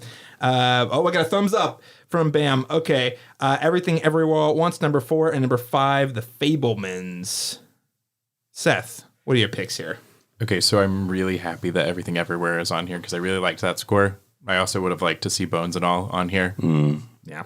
But I'm a big Nine Inch Nails fan. Anyways, Babylon. Babylon should win and it will win. I think so. I don't think there's any competition unless All Quiet comes out of nowhere again, but I just don't see that happening.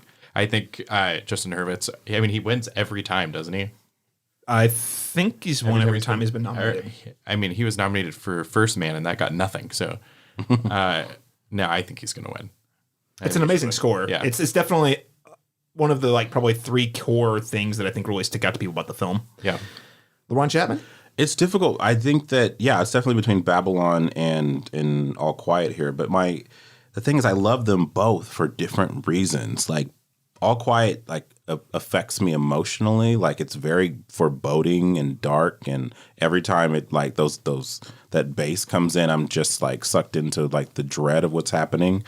And then Babylon is so, like fun. It's just like you want to dance. So it's like it makes me feel good. So one makes me want to cry, and one makes me want to dance. So it's just like, what mood am I in?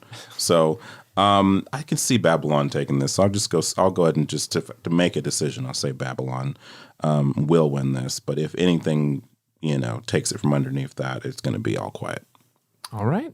Bam. What are your picks here? As the resident not having seen Babylon person, my picks are a lot different. I think that this is going to come down to Everything Everywhere All at Once or Banshees of Inisherin. And I think if you see Banshees getting a consolation prize, I think the Carter Burwell score is so good. It is good. That you're going to see that be their consolation prize. So I think there's a possibility that will win. I think Everything Everywhere should win. I don't think you can rule out John Williams winning after he's turned 90. He's 91 years old. And he's only got 3 scores left that are yet to be released. I don't think that you can rule out them giving him a platform to be I didn't consider that. And I don't think that it's not I don't want to say it's a terrible score by any means. No, it's certainly not his nice. strongest work. It's not. But that's not what we're judging on. Basically, I don't think it's the strongest in the category. But I think that his popularity and just how beloved he is at 91 still doing it, I don't think you can rule it out. And if he's mostly going to be doing things that we don't know if they're going to be released in theaters or streaming after this, then I think they may take the opportunity to laud him. But I think that you might see Banshees getting kind of a consolation prize here. I agree with everything you said about John Williams. Replace it next year, Indiana Jones 5. I think that's his swan song. It's an iconic score. Yeah, I think that movie looks bad. Whoa, bro! That movie don't even mess with me. I got tears because of the John Williams score in the trailer. Oh, but so I think you're correct. I think that will happen for him, whether it's this year or next year. But I think he's 91. You can't count on him making it being there next That's a year. good point. I mean, That's a not fair to be point. morbid. I feel like I'm bringing in a certain level. Well, this year seems like the year to spread the love to the legends who've never gotten recognition or acknowledgement, and so maybe, John Williams. maybe.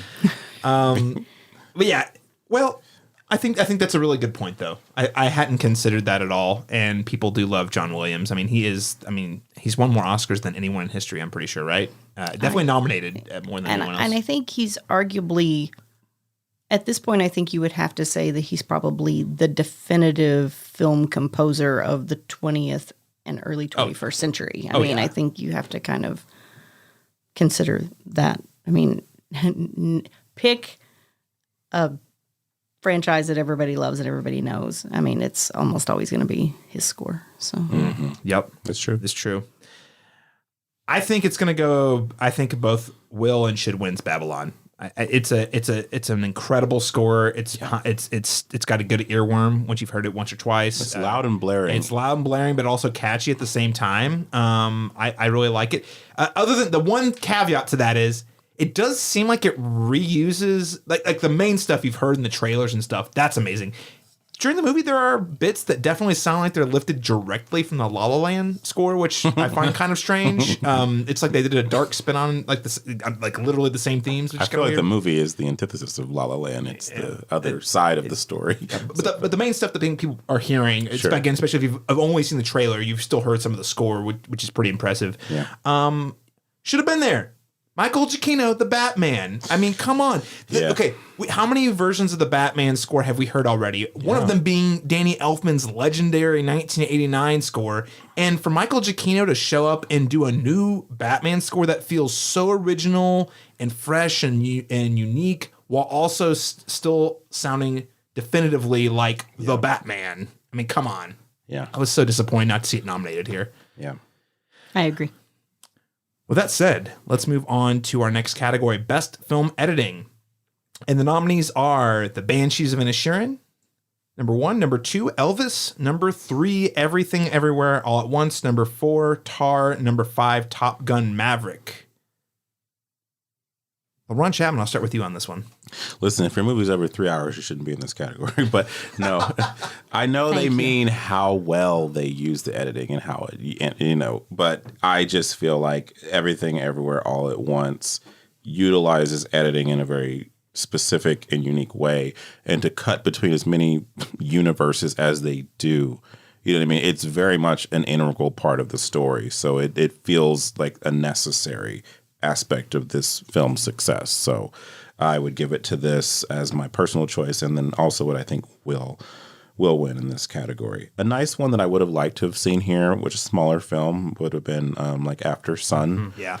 Just because of how editing seems to be the actual catalyst for the story in that, and how it employs editing in a different way to reveal things. Would have been nice to see just as a nom, but we got Paul Mescal, and we'll get into it later with actors, but Everything Everywhere All at Once in this category for sure seems like the strongest one and the most deserving one. All right. Brandy?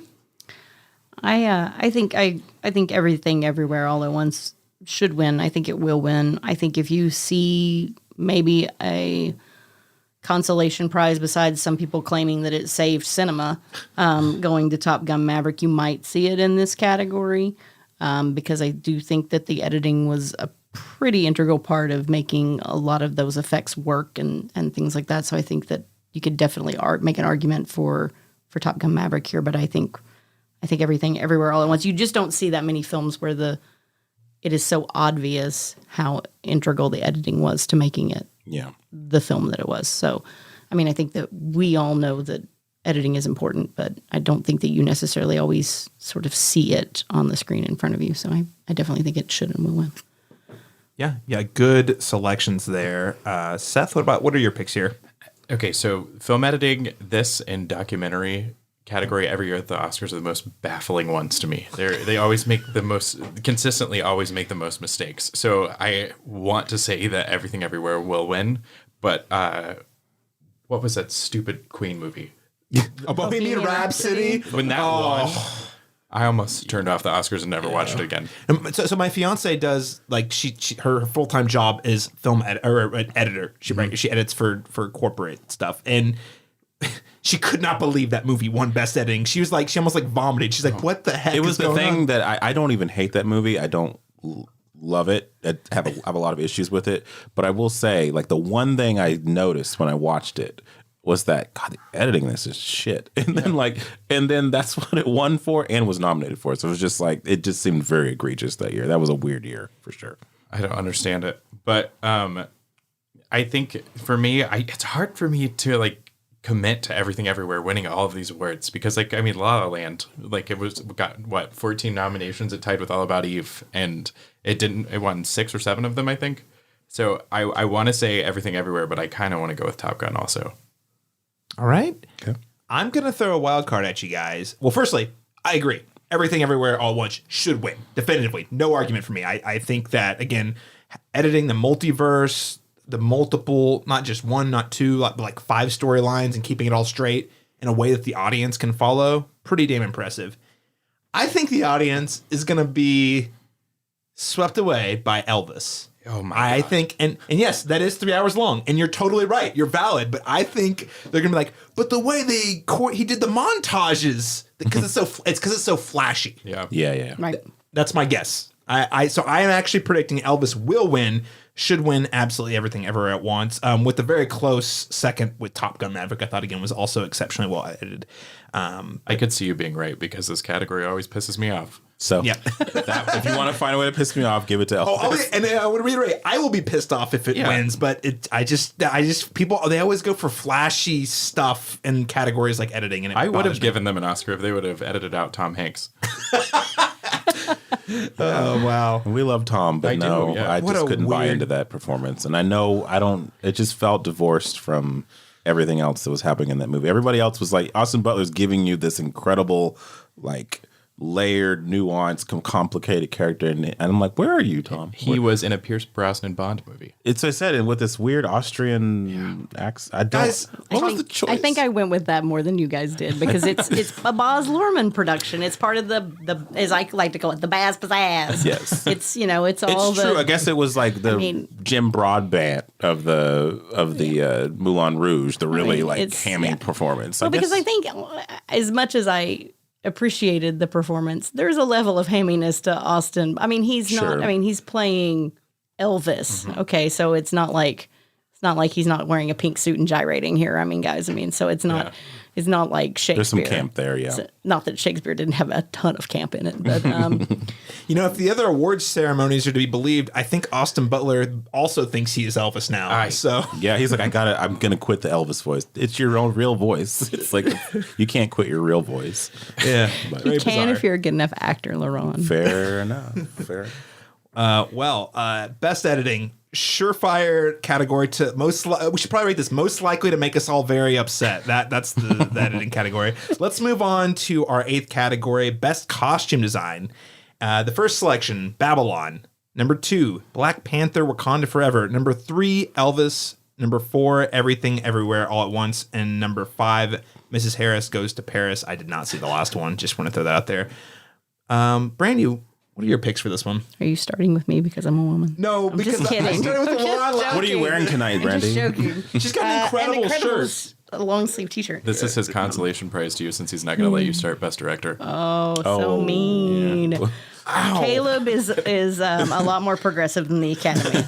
I will say that. Best costume design. I actually think this is a pretty interesting category because I think, again, I think it's a category where you may see some of those consolation prizes. I'm a big Catherine Martin fan, so I think that you could definitely see of like, oh, we've got to give Elvis something.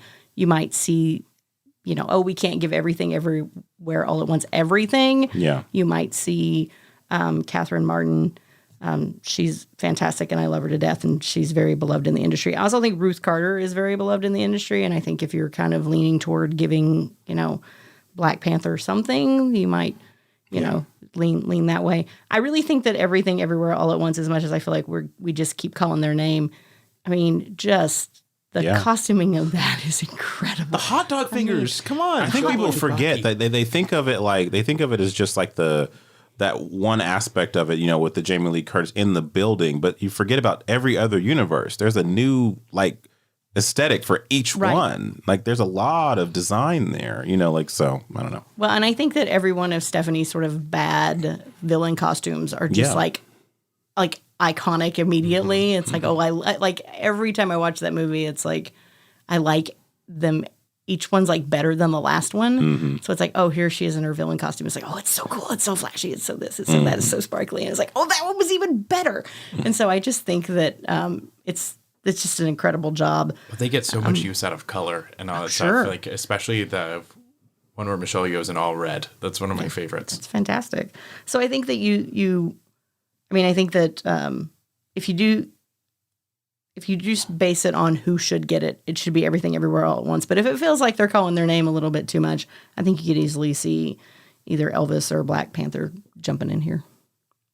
Black Panther. That'd be cool. Marvel movie. I would take that. Seth? And exceptionally well costumed. Mm-hmm. I think Everything Everywhere should win. I don't think it will. I was just glad it got nominated because when you look at some of the precursors, it was not getting listed, and the costumes is one of my favorite parts about the movie. I think that it's going to be Elvis or Black Panther, but I really also would like to see Babylon come in there. I think Babylon's a good dark horse. Laron Chapman, what do you pick here? I feel like Elvis is going to take this one, and this is the one category where that's fine. It makes sense. There was a lot of flashiness there. There was a lot of costume wardrobe changes, and he looked nice, so, and as did the supporting characters. So I wouldn't be mad here. So that's the one I have here as the one I think is likely to win here. But I do think that the only reason I don't say Black Panther, even though it's very flashy and clearly, it's just that she just won for Black Panther. This would be, the same movie, the same franchise essentially. So I don't see them giving it to her twice. But otherwise, I would say if she hadn't won for Black Panther, the first iteration, then I would say that this would probably be that category. But I'm going to go with Elvis here. Mm-hmm. I second that. I'm also picking Elvis. I think it's got a really strong outing here. And like to your point, I think that is one of the elements of the film that I can unequivocally say was pretty good, pretty standout. But again, not to be too repetitive, but I agree with all of you. Everything Everywhere at Once. I think there was so much nuance and attention to detail through all of the multiverses that it should win. Should have been here. I know it's ironic. It's the only movie last year that featured two grown men fighting bare naked on an active volcano. But The Northman also had some pretty incredible costuming, I have to say. And cinematography. I didn't mention that one, yeah. And I would have loved to have seen, again, that was never going to be a movie that was going to get any of the, again, air quotes, above the line awards. But seeing it in costume or cinematography or production design, I really would have liked to have seen it show up in this category. Again, having not seen Mrs. Harris Goes to Paris, no one else did, don't worry. The Northman, come on. Even I didn't see it. And Laron sees everything. I see everything. He sees more than me. It's true. All right, let's move on to number 9, Best International Feature. The nominees here are All Quiet on the Western Front, number 1. Number 2, Argentina, 1985. Number 3, Close. Number 4, EO. And number 5, The Quiet Girl. Seth, who will win? Who should win? This is the easiest award to predict. I feel like All Quiet is nominated for Best Picture. It's going to win this. Although there were 2 movies that had donkeys in them that made me cry this year, and I would love it to see EO win, but it's All Quiet. Yeah, no doubt. Brandy? I have not seen EO or The Quiet Girl, and I feel like those are the 2 that I probably, of the films I haven't seen, are the films I most want to see, I think. But I do feel like All Quiet is going to take it. I feel like it's a no-brainer. Mm-hmm. Yeah. And I did love the film. Laron, would you agree? I would agree. I think All Quiet should and will win in this category. I am very shocked to not see Decision to Leave in this category. Yeah, that was the other one that was missing. Pretty glaring oversight there. It seemed like the front runner to win in this category. That filmmaker is very beloved, and the movie did very well, but it didn't wind up making this list. But that then, of course, gives all of the momentum, I feel like, to All Quiet on the Western Front. I have seen 4 of these movies, and I like The Quiet Girl quite a bit, but it's just such a small, tiny little movie, and that appeals to me wholeheartedly. But I just don't see that like cutting through the noise. EO I loved, and it was just such a strange, eccentric movie that I don't think will appeal to everyone, but I personally loved it. Oh no, I lied. I've only seen 3 of these because I haven't seen Close yet. It comes out this weekend, but I will see it this weekend and tell you if it's worth being here. But I'm very curious to see that. But All Quiet just seems like the front runner by and large here. So. Well, I mean, I think Seth said it well. If it's the only one that's nominated for Best Picture, I mean, and I don't, if it was the first time that had happened, I would say, well, don't draw any conclusions. But this has happened several times before. If it makes the Best Picture nomination, it's almost certainly going to win Best International Feature. So I think All Quiet in the Western Front has it guaranteed. EO would be my pick. I think it's great. That's the only one of these I've seen because should have been here. Decision to Leave. RRR. Again, Laron, I guess you're right. It's India's fault we didn't get RRR, but that would have been my number one, hands down. It is one of the more baffling decisions, I think, of just not submitting. They just didn't submit it, and I'm like, because why? Right. They had so much, like, people in general love that movie. It just seems like such a weird omission. Yeah. Yeah. I don't know. Maybe they didn't think it would Be fare as big well. of a hit. I don't know. It's weird. Yeah. Well, with that said, let's move on to our 10th category today, which is Best Makeup and Hairstyling. Number 1, we have All Quiet on the Western Front. We have number 2, The Batman, getting nominees for that penguin makeup. Number 3, Black Panther, Wakanda Forever. Number 4, Elvis. And number 5, The Whale. The Whale making its first appearance of the evening. Seth, what is your pick on this one? So, if I looked at Gold Derby earlier, and Elvis was at the top, which baffles me. Yeah, the Tom Hanks makeup, right? I guess. But you have the Batman and the Whale. Now, I am not a huge fan of the Whale, but I think it should win makeup or the Batman because I love Colin Farrell, and I could not tell that was him. It was so good. But I think it's a toss up for me between those two on what I think should win, but I think the Whale might have an advantage.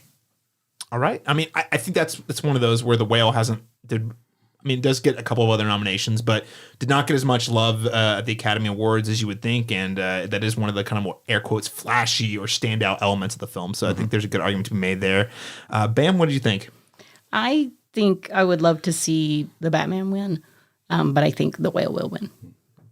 Laron? I think Elvis will win here. And I really I actually prefer it to be The Whale because it's one of the aspects of that problematic movie that I do like is the makeup and the performances are the two things I think work.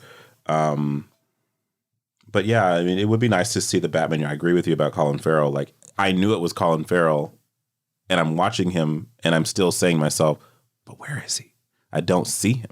And that's pretty remarkable. You know what I mean? So, even in real time, having the conversation with myself, like he's not there. You know what I mean? And that's pretty great. He had such a good year. So I think it's what he did. He had the Batman. He had, what was the underwater movie? 13 minutes or 13 something. 13 Lives. 13 Lives, yeah. 13 minutes. And After Yang. After Yang, the Banshees. This is the best year. I mean, and Colin Farrell is an actor who has had an incredible career so far. This is probably the best year of his career in terms of, but like he's just doing so many things and quite a variety of things. 4 very solid things. I would like to see the Whale win here, but I just feel like there's more love for Elvis in general than there is for the Whale, and so I could see it winning in this category. But I won't be surprised if the Whale wins. That would be my personal choice. I think Elvis is going to win. I think I agree, Laron. I think that, again, it's just one of those things where I think Elvis is going to come in with a lot of these technical or kind of air quotes below the line awards. And I'm going to be disappointed at almost all of them. And I think, best makeup and hairstyling is one of them. Should win. Absolutely, I agree. I think the Batman should get it. Colin Farrell's incredible in the movie. Unrecognizable. Not going to reiterate too much of what you all said. Should have been here. A little lesser known movie, 3,000 Years of Longing. I thought the makeup in that movie was outstanding. That's a movie almost nobody saw. We finally got the George Miller follow-up to Mad Max Fury Road, and literally like five people saw it. He took too long. He did take too long. He took way too long. But man, where's Furiosa? It was so good. Well, that's coming in 2 years. Okay, that's too long. It's still coming. I know. Let's move on to number 11, Best Production Design. So we have number 1, All Quiet on the Western Front. Number 2, Avatar: The Way of Water. Number 3, Babylon. Number 4, Elvis. And number 5, The Fabelmans. Bam, I'll start with you on this one. This one I think is for me, it feels like one of the easier categories to predict because I think Elvis will win, and I feel like Elvis should win because I think the production design, and again, grading on the curve that I'm a huge Catherine Martin fan. I do think that the production design of that film is one of the standout elements of the film, and so I feel like that is a film that I think people are going to want to give love to, and I think that's definitely an area in which it deserves a little love. It's pretty impressive. I mean, the production design on that film, not my favorite, but I do think it is. I agree. It's one of the stronger elements of the film. Laron, what are your picks here? I actually think this is the one and only category that Babylon is going to take. Because if one thing I walked away with that movie, even the first go around that I didn't care for it, was that, well, the production design is damn good in that movie, especially that first day when Manny's on the set and you have 45 movies happening at the same time, and that 30-minute sequence of how it just keeps getting bigger and bigger and bigger, and you're just like, whoa, how did they get all these extras? Where did they get all these elephants? Where did they get all this stuff that's happening? So they got hundreds of extra. They actually got hundreds of extras to film like a scene like you would see in a silent film. It's exactly nuts. And it just shows you the chaos of that time frame and how, like, when you don't have to record sound, you can make it as extravagant as you want to because you're not worried about it messing up, the quality of it. You're just looking at visuals, So they capture that really well, and that's the one aspect of it I think is strong. And so it's my should and will win here, but I could see Elvis taking that, and that wouldn't surprise me in this category. All right, Seth. I would have liked to see Everything Everywhere pick up another nomination here. I do think, however, that Babylon should win and will win. I don't think it should have any competition this year. Yeah, I actually am going to agree here with the will win. I think Babylon, this is probably, other than Best Original Score, I think this is the other award I think it has it's most likely to win. And it is a strong production design. I mean, you mentioned, there's like 3 standout sequences. You already mentioned one in the beginning where they're doing this. It was like the amount of work they take to get one shot. Mm-hmm. And you see like on one production that's happening right next to all these other productions. And you get lost in it. You get lost of all the things going on. It's so impressive just visually and just conceptually. Like they executed it so well. You have the moment when they first introduce sound, where they're filming. What is it like to get one shot or one scene in a movie with sound for the first time? With no interruptions from sound. Mm-hmm. And it's comedy. It's pure comedy. Incredible. To watch how every take gets blown by something. Exactly. And then the opening scene, the party sequence is a thing, again, like Wolf of Wall Street meets La La Land all in one giant acid party. Yeah, it's nuts. So much cocaine. That said, should win. You guys are going to hate me. Avatar, The Way of Water. Big innovations here. I think Pandora is as stunning as ever. The fact that they were able to get some of the most immaculately beautiful shots all done underwater is really, really, really impressive. And I know it doesn't fall in the traditional realm of production design because it's all done digitally, but there's actually more of this movie. They actually do have real sets that they build and people film on, and it is almost impossible to tell what. At times, you're looking at things that are CG, but there's also moments where you're like, is this a set or is this CG? I'm not really sure. And the art direction's so strong, I don't care. It all works. So I was really impressed with the production design on that film. Again, should have been there. The Batman. Not going to repeat myself too much, but just a stunning film. Yeah. Let's move on to Best Animated Feature. See, this is the one I thought you and I were going to fight over until I realized you like Tar so much. So, because I feel like this is the one that you and I could potentially like, okay, get out the brass knuckles. On Best Animated Feature Film? Yeah. Oh, I'm Oh, okay. I think I might see where this is going. I see where it's, yeah, I know where it's going right away. Number 1, Guillermo del Toro's Pinocchio. Number 2, Marcel the Shell with the Shoes On. Number 3, Puss in Boots, The Last Wish. Number 4, The Sea Beast. And number 5, Turning Red. I just want to preface this before we like bring out the swords. I actually really like every movie in this category quite a lot. I do too. I love at least 3 of these movies. I agree. So it's a really tough one to pick, right? I agree. I don't think it's a tough one. It's not a tough one for me to pick. I do agree. The reason why I sort of said that is because I am a big stop motion nerd. I'm like the ultimate stop motion animation fan. And I liked Pinocchio a lot. I really loved it. That said, I forgot that stupid shell was not a real thing when I was watching Marcel the Shell. That was one of my top 3 favorite movies of the year. Awesome. I loved it. I loved that film. And just that is like a go-to movie for me now. It's like, oh, I feel sad. I'm just going to watch Marcel. It'll make me feel better. I mean, and it's literally, I literally forgot that little shell was not an actual like animated being. And my daughter, my 6-year-old actually walked through the first time I was like watching that movie at home. And she literally stopped and she was like, is that shell person real? And so I was totally captivated by it. I love stop motion. I love Pinocchio. I thought it was a great film. Marcel also uses stop motion. Yeah, and Marcel also uses stop motion, but that to me was just like one of the best films that I've seen in forever in terms of just like loving it. Mm-hmm. And so I just can't. I can't give all my love to Pinocchio like I normally would in a stop motion year. It has to be Marcel. He should win. He's not going to. Guillermo is going to win with Pinocchio, but Marcel should win. And I will fight anyone who says he should. I won't fight you over it. It's not my pick, but I do think Marcel is a really sweet movie, and I really like it. And you know what else is nice about it that we've already mentioned? It's like 85 minutes long, which is amazing. It's one of the shortest films made this year. I love that about it. It's even better. All of it wrapped in like 85 minutes. Yeah. Laron Chapman, what's your pick? Will win Guillermo del Toro's Pinocchio. I was just not swept up with Pinocchio the way that a lot of people were, and I'm very bummed about that. Because, like, I love Guillermo del Toro. I love stop motion. And I like Pinocchio. I just don't love it. And that's the thing is, so it's one of those ones where I watched and it's like, it was fine, and I don't know if it was the hype. I don't know if I saw it too late. I don't know what happened. But for whatever reason, it didn't sweep me up. It didn't move me the way I wanted it to. But I did admire the craft of it, and as I always do with stop motion. And so I think he probably deserves to win this category too for the craftsmanship, because I know it's a painstaking, an endeavor. But if my heart goes with Marcel the Shell, because I just personally like the movie better. But all right, that's totally fair, guys. It's all right. It's all right. I don't want to break any friendships on this podcast.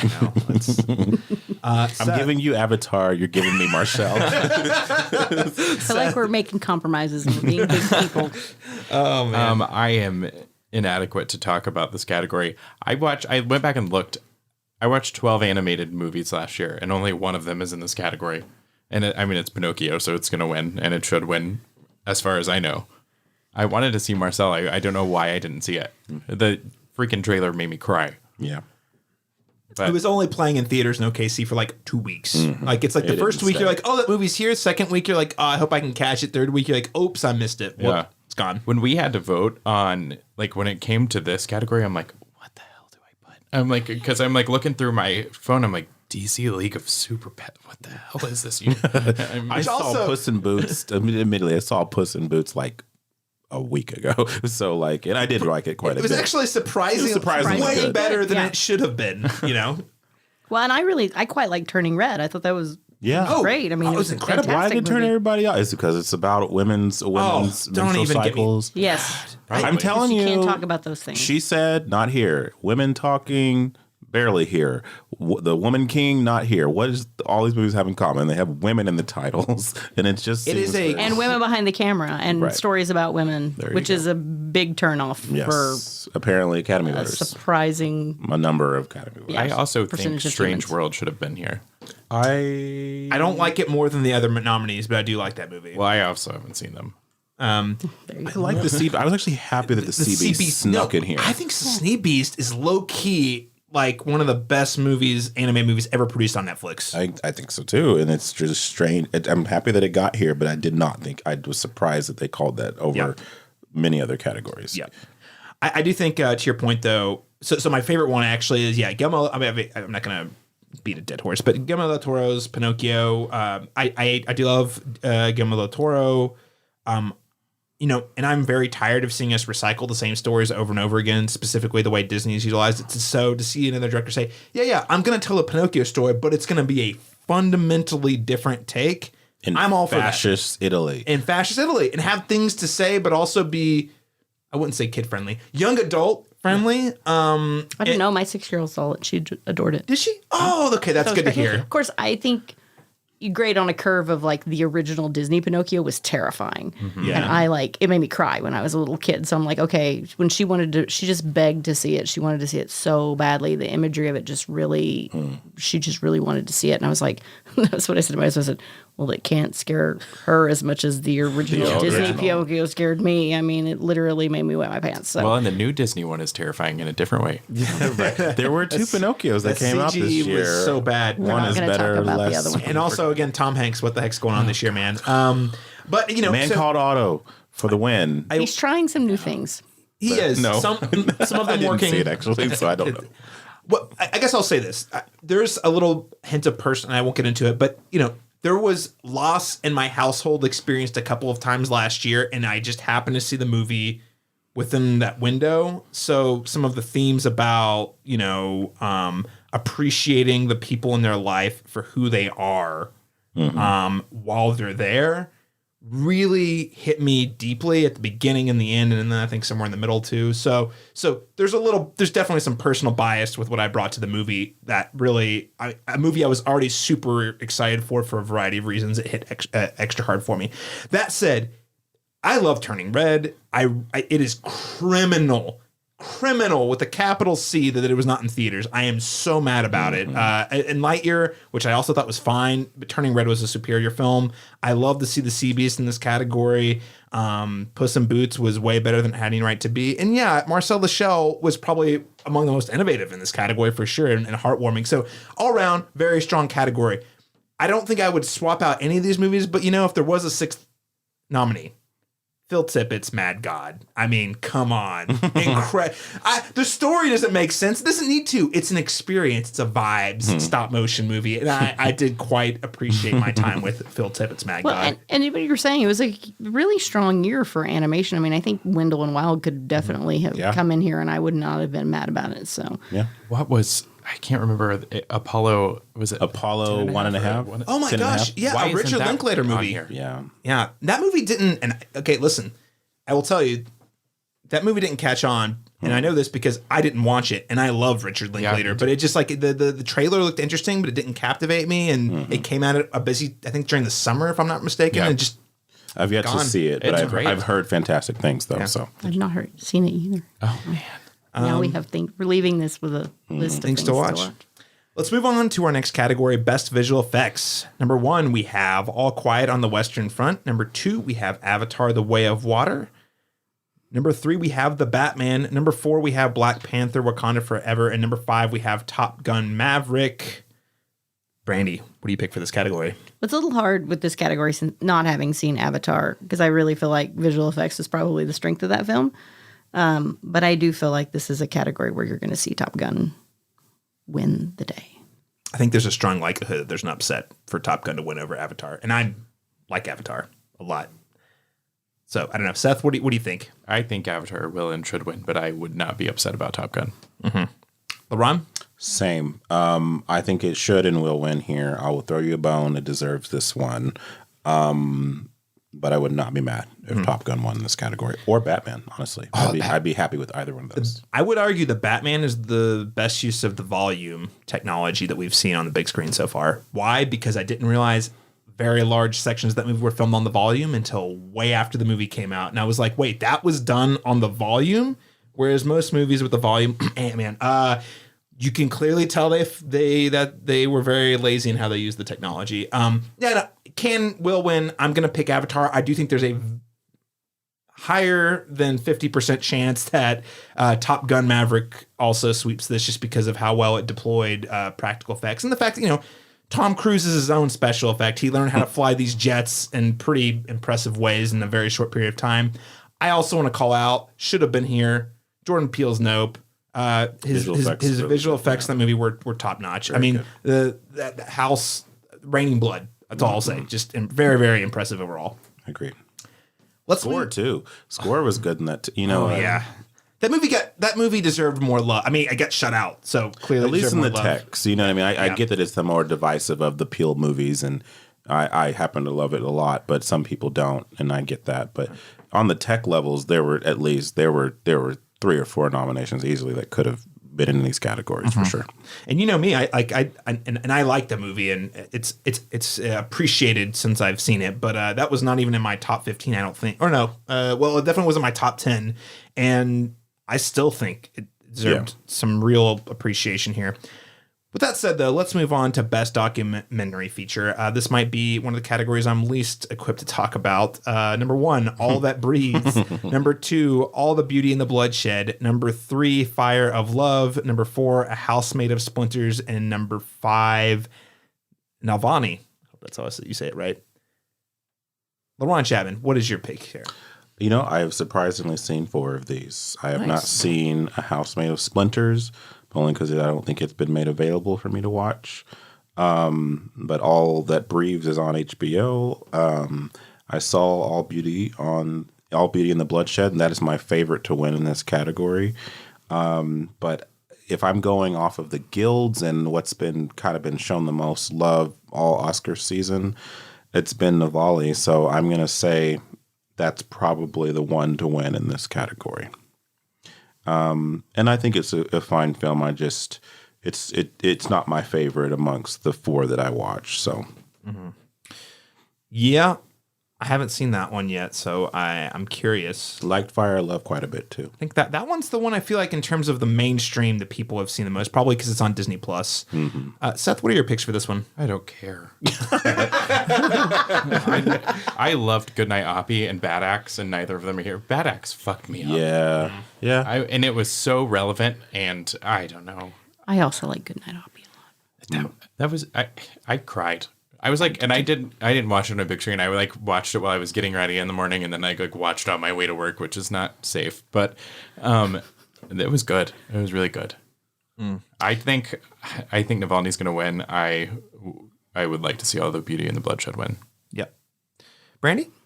I have to make my admissions here, but I watched Goodnight Oppie, and then I didn't watch any of the rest of this category besides Fire of Love because I decided to watch Fire of Love 3 times. So that was my favorite. I was like, oh my gosh, honey, you have to come watch this with me. Look at this. And then my 12-year-old was like, why are there volcanoes going off? And I'm like, you have to watch this movie. And so I was like just watching that one over and over again. So obviously that was my favorite. It was in my top 15 for the year. I would love to see that one win. It's great. I'm going to say that I'm kind of picking an upset here because it was the one that was really strong during the festival season. I think maybe you're going to see it kind of rotate back around to the top. All the Beauty and the Bloodshed was the one that was winning everything during the festival season. So I think it might have enough momentum to kind of resurface in time for the Oscars. I would love to say that. It's a very relevant movie. It's a very art as activism. It's a very fascinating exploration of the 80s and the AIDS epidemic and just that this dark underground art scene that of very kind of disenfranchised artists and people, and the way that art can actually motivate legislative change. And that's what I thought was very kind of fascinating about it, and how how much the activism of the main artist in this actually accomplished getting laws passed because of her work, her performative art. Well, and tying it to things like the opioid epidemic and things of that age, like it seems very timely. So that was actually my pick for favorite should win. I think I did, actually courteous of I said friend of the the show. AIDS epidemic. I meant the opioid epidemic. I was like, wow, They I don't were both remember pretty that part, bad, but they're probably happening simultaneously. But I definitely meant the opioid epidemic. But credit to Laron, both you and friend of the show, Dalton Stewart, on our top 5 of the year episode that we did in December. I hadn't seen it, and you guys talked it up, and I went and watched it. And lo and behold, that is a fantastic documentary. It moved me in a lot of really interesting ways, and left me chewing on a lot, especially as we think about sort of the relationship between, again, like you said, art, legislation, but also these large corporations and how these three things can, how they relate to each other and can relate to each other.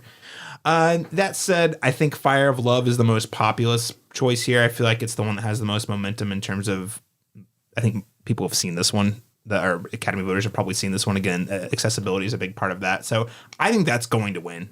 Should have been here. Where's Jackass Forever? Come on. I agree. I love. I voted for that in the critics circle. I did too. I'm glad I wasn't the only one. Listen, You want to talk about one of my favorite experiences in the theater last year? It wasn't Top Gun. It was Jackass 4. So and I didn't even have much affinity for the original trilogy. I mean, they were fine, but like this that's one, just what I needed at that particular moment. Exactly. I don't know, was it the pandemic like woes or what have you going back? I was like, it was the right amount of nostalgia. The little teenage boy in me who used to watch that on MTV was like, this is exactly what I needed. Why am I crying? It's like, guys, the world has melted down a couple times since the third one came out, and these yahoos are still getting together and abusing each other with pranks. The world's fine. We're good. I was also surprised Moon Age Daydream wasn't on here. Yeah. Even in editing. It was great. I saw that in IMAX. It was great. That's a good point. A lot of good choices in category. I really wish I need to see more. It might have a lot been of great choices in documentary. Might have been a little too avant-garde, ethereal, weird, kind of, for people. But Academy only goes so far with You're right. avant-garde. Yeah. Let's move on to, we're getting close to the end because our next category is Best Director. First up, we have Martin McDonagh, The Banshees of Inisherin. Number 2, we've got Daniel Kwan and Daniel Scheinhardt with Everything Everywhere All at Once. We have Steven Spielberg with The Fabelmans. Then we have Todd Field with Tar. And then we have Ruben Östlund for The Triangle of Sadness. Brandy, I'll start with you for Best Director. Well, I think that given this category and the people who are in it, we've already discussed the people who are not in it. Still salty, never going to not be. But I definitely think the Daniels are going to win it. They should win it. They deserve to win it. Good on them. Let's make another movie. Yep.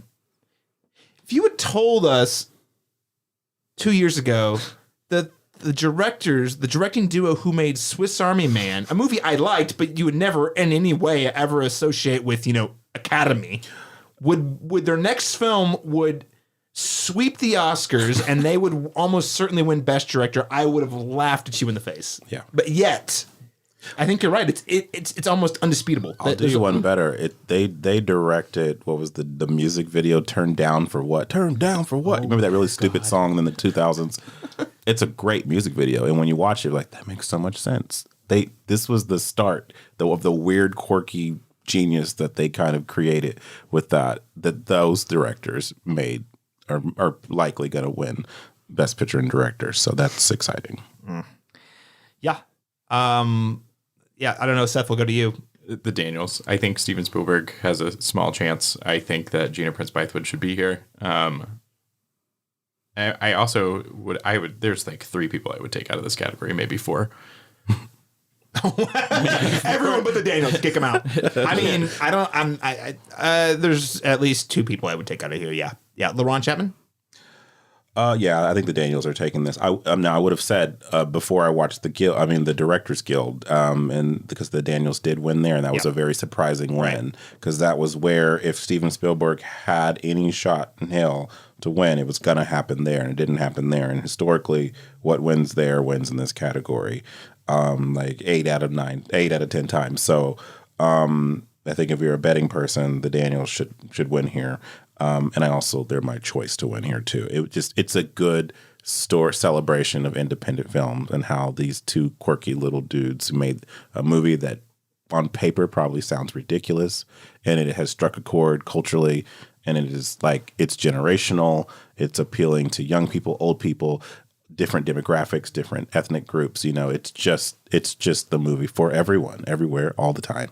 So Well, and I think that that's what has set it apart throughout the season. Because I think if you look at this category sort of is the microcosm of it. Keeping in mind, I haven't seen Triangle of Sadness, but I think what you're seeing here is you're seeing directors that are making movies for themselves. Mm-hmm. They're making movies because they're the stories that they need to tell. I mean, I think Steven Spielberg with The Fabelmans is a perfect example. He's been trying to make this movie since 1999. I mean, and so I think that you have directors who are making these films for themselves, and the Daniels made a film for everyone. Yeah. That everyone in this sort of like post-pandemic screwed up world could kind of like relate to. And so I think that that is what's winning them the day right now is that it's, I mean, I guess maybe you can call it the populist choice, but the truth of the matter is that it's the reason why we love it is because it's a film that feels like it was made for the audience and not necessarily made because I need to make this film. Right. I feel like that's a function of a lot of, and I feel that a lot with Martin McDonagh, since I write about theater as well as film. I feel like he's making a lot of films and theater that are his own vision, his own issues that he's sort of like working out through the writing. And the rest of us are invited if we want to come and see it. Sure. I felt the same way about The Fabelmans. It's like, you're invited to come and see my childhood, but you don't need it. I needed to do this for me, not for you. Right. But I really felt like the Daniels, there's a sense to that movie was made for the audience. It's like you were invited to come on this cool trip that we want to go on. Right. Agreed.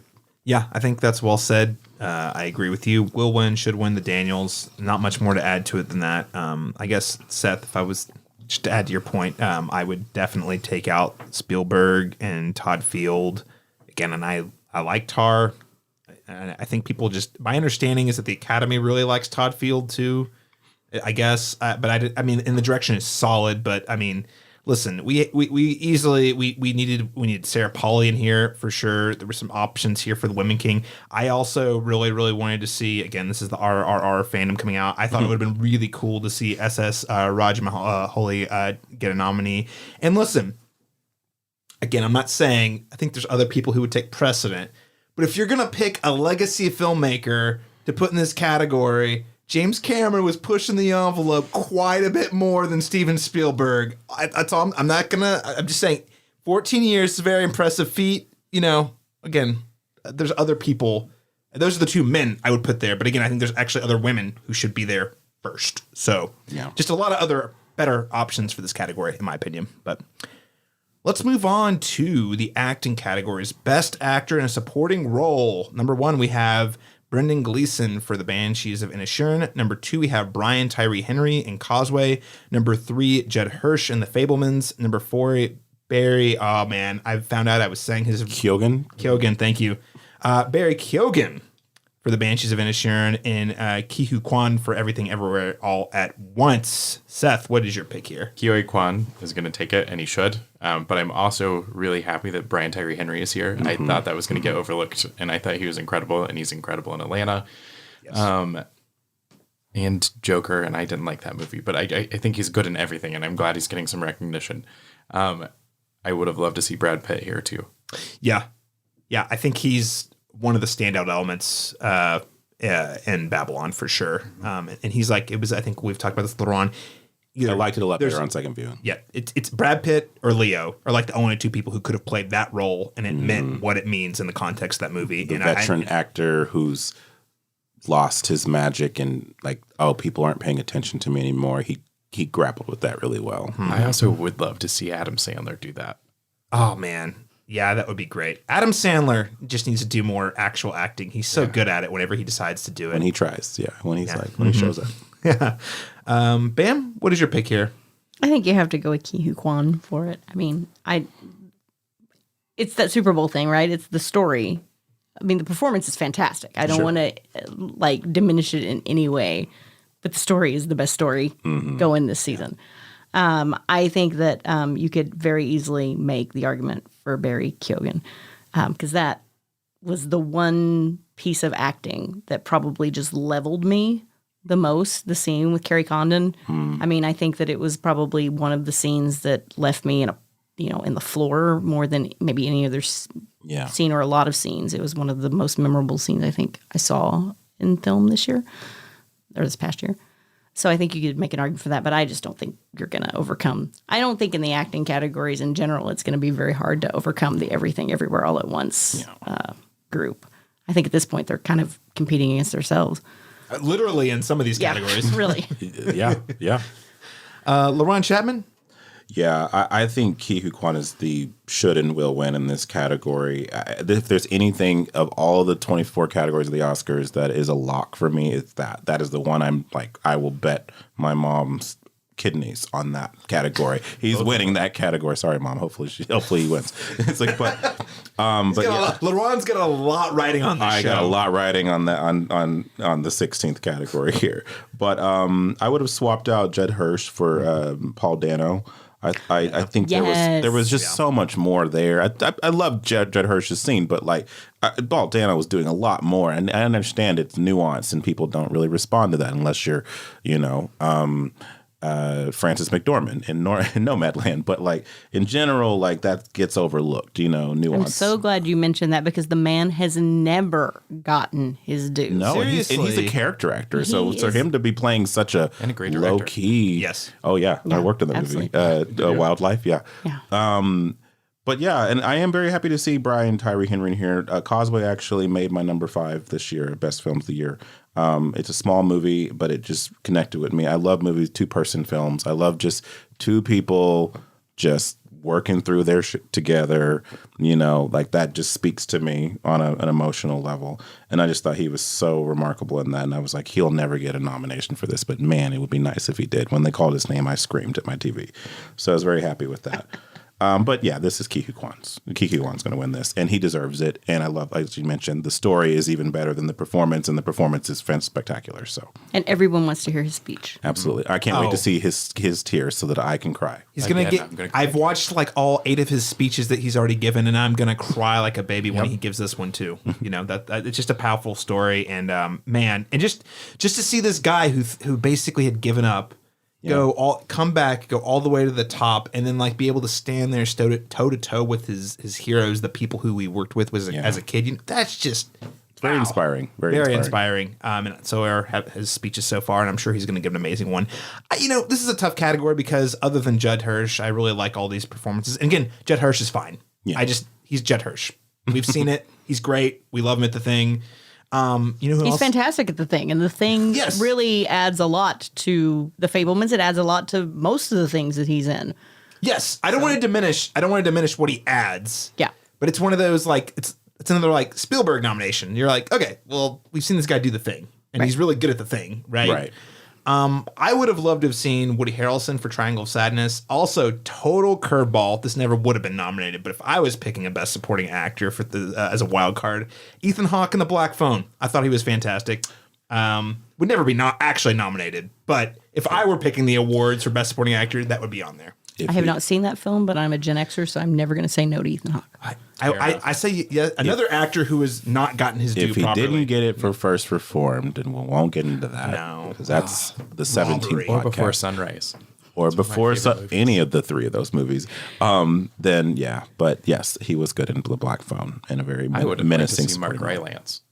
Mark Rylance in Bones and All is really good too. You guys, I gotta say, this is again another podcast. This is one where I thought I was watching a totally different movie than you two. Where I was like, he's doing something, and it is just not working for me whatsoever. Creepy, man. But sometimes, that's just how it is. Like I've got something that Laron. I have something on that note later. But sometimes that happens. I get watching it. 2 movies. To disconnect. Let's move on to Best Actress in a Supporting Role, our 17th category. Number 1, Angela Bassett for Black Panther Wakanda Forever. Number 2, Hong Chow for The Whale. Number 3, Carrie Condon for The Banshees of Inisherin. Number 3, Jamie Lee Curtis for Everything Everywhere All at Once. Or number 5, Stephanie Hsu, also for Everything Everywhere All at Once. Seth, we'll start with you on this category. This category is going to give me hives. It's impossible. It is impossible, and it's chaotic. It's hard. I freaking love Hong Chow, and I'm so glad she's nominated because she was in. I can't even remember this movie. It was Menu? The Menu? No. It was 2 years ago. Downsizing. No. It's a tiny movie, and she was incredible. God, that's gonna bother me. But I'm glad she's getting recognized. I thought she was my favorite part of The Whale. I love Angela Bassett. I think she's great. Who doesn't love Angela Bassett? And she, by the way, she could have phoned it in for could have phoned it in for this movie, but no. She showed up with her A+ game in a Marvel movie. Yeah. Kudos. Other people phoned it in. Oh yeah. No. Jamie Lee Curtis is one of my favorite actresses, and I love her so much, and I'm so excited that she's nominated for something, but Stephanie Hsu should win this, and she gave my favorite performance of the year. I'm a sucker for good performances, and acting has always been my favorite thing and always my favorite part of film. But there was something about this, and I think it just hit me at the right time. Like, I don't know if it was stuff that I was going through or something, but I just related to her so much. And this movie gave me like an existential crisis, and her performance was so real to me. Even though it was bombastic and over the top and fun, there was so much nuance, and it was grounded in such a real way that I thought she was the best of the year. Man, it's so hard to argue with all the passion around the table. But Brandy, will you argue with the passion around the table? No, I won't, because I think that it's going to come down to Jamie Lee Curtis and Stephanie Hsu. And the great part about that is that think there's no losing in that scenario. Yeah. I think that Jamie Lee Curtis is going to win. I think she deserves to win. I think maybe it's an age thing for me a little bit because I really related to her character and just like being that person who just like your life has not gone the way you thought it was going to. I think maybe that's just different views of the same film. But I think that if Stephanie were to win, nobody would be happier than Jamie Lee Curtis. Yeah. So I think that if she were to win, it would be also a great story and a very deserved Oscar. And that, like I said, Jamie Lee Curtis will be another meme screaming for her if she does. So, but I do think Jamie Lee Curtis deserves to win, and I think she will win. But I'm by no means going to be sad if Stephanie wins. She won the SAG, right, Jamie Lee? Jamie Lee, surprisingly, won the SAG. I was so happy. That was like, whoa. That just awesome. shook. That just blew everything out the box. Now I don't know gave what the best hell. speech. Oh, yes, an amazing speech. She did. Yeah. Laron Chapman, anything to add to that? Yeah. I just I love this category, and I hate this category because I can't pick. I can't choose because I have a list of names and they're on my wall of women who have not won Oscars who should have them. And Angela Bassett is on there. Jamie Lee Curtis is on there. And I think Hong Chau's on there now because after I saw Downsizing, which wasn't a great movie, I was like, whoever she is, she needs an Oscar one day. And here she is finally being nominated. Oh, you thought of it? Yeah. So I would be so happy to see Angela Bassett win. And I just because, I feel like she's one of those actresses who is going to get overlooked for years and years and years. And if this is the year, then give it to her here, but if I'm being honest, like if I'm just going off of merit and what I've personally loved in this category, it's between Carrie Condon and Stephanie Hsu in terms of like just actual performing, so Angela Bassett, I think is killing it. And I think she's great in that movie. But I won't say it's my favorite Angela Bassett performance. And that's it's because it's contextualized in the universe of a Marvel movie. I like her in when she should have won for Tina Turner, many years ago. So I think my personal choice, if I really had to pick, would be Carrie Condon. I think she was so good in The Banshees of Inisherin, and in a very male-centric, space. She just, every scene, she's a beam of light in that movie as a personal choice. But I just won't be mad if anyone in this category wins. Honestly, genuinely, any one of these people win, I'm going to be very happy. Let's give them all awards. They're all. I mean, that's the thing. Every one of these, I think, is deserving. So there's no losing with this category. I do think Jamie Lee, because of the SAG, has this in the bag. She has a momentum. If I were picking, man, it's so hard. It's not fair. They're all children. Let's pick. They're all like I love them all the same, but differently. I don't have a favorite. You're all my favorites. Hong Chau, I think I might have liked even more than Brendan Fraser in The Whale. And I also loved Brendan Fraser in The Whale. And I just really loved. She also did the menu this year, so she had a couple of really strong performances that really Poker left. Face. And I haven't seen it yet, but she's in Poker Face as well, apparently. So I all the goodwill towards Hong Chau. So I think if you had held the gun to my head and said you had to pick one, I would say Hong Chau immediately. But I love all of these performances. They're all so good. And Jamie Lee Curtis, this is a career win for her. She's had it coming for a long time. I'm happy for her. She's a lovely person. I met her twice. She's lovely. She's a lovely, lovely person. Oh man, and not that I would replace any of the people in this category, but if I were to tack a couple other names on there, because I really want Glass Onion more represented, I would say Kate Hudson or Janelle Monáe from Glass Onion would, fit in here, this group very well. Lashana Lynch. Lashana Lynch, Tuso and Beto from the same movie. And also I would add 3 more from The Women Talking in the Barn. There was at least 3 performances in there. Jessie Buckley. Jessie so Buckley, the Claire entire Foy, cast. really everybody. Rooney was good in Mara it. is so good in that film. I'm actually convinced that the part of the reason none of them were on here was because they couldn't pick. split the vote. They couldn't pick. It's like, how do you choose Jessie Buckley over Claire Foy, over, they're all performing at the same level.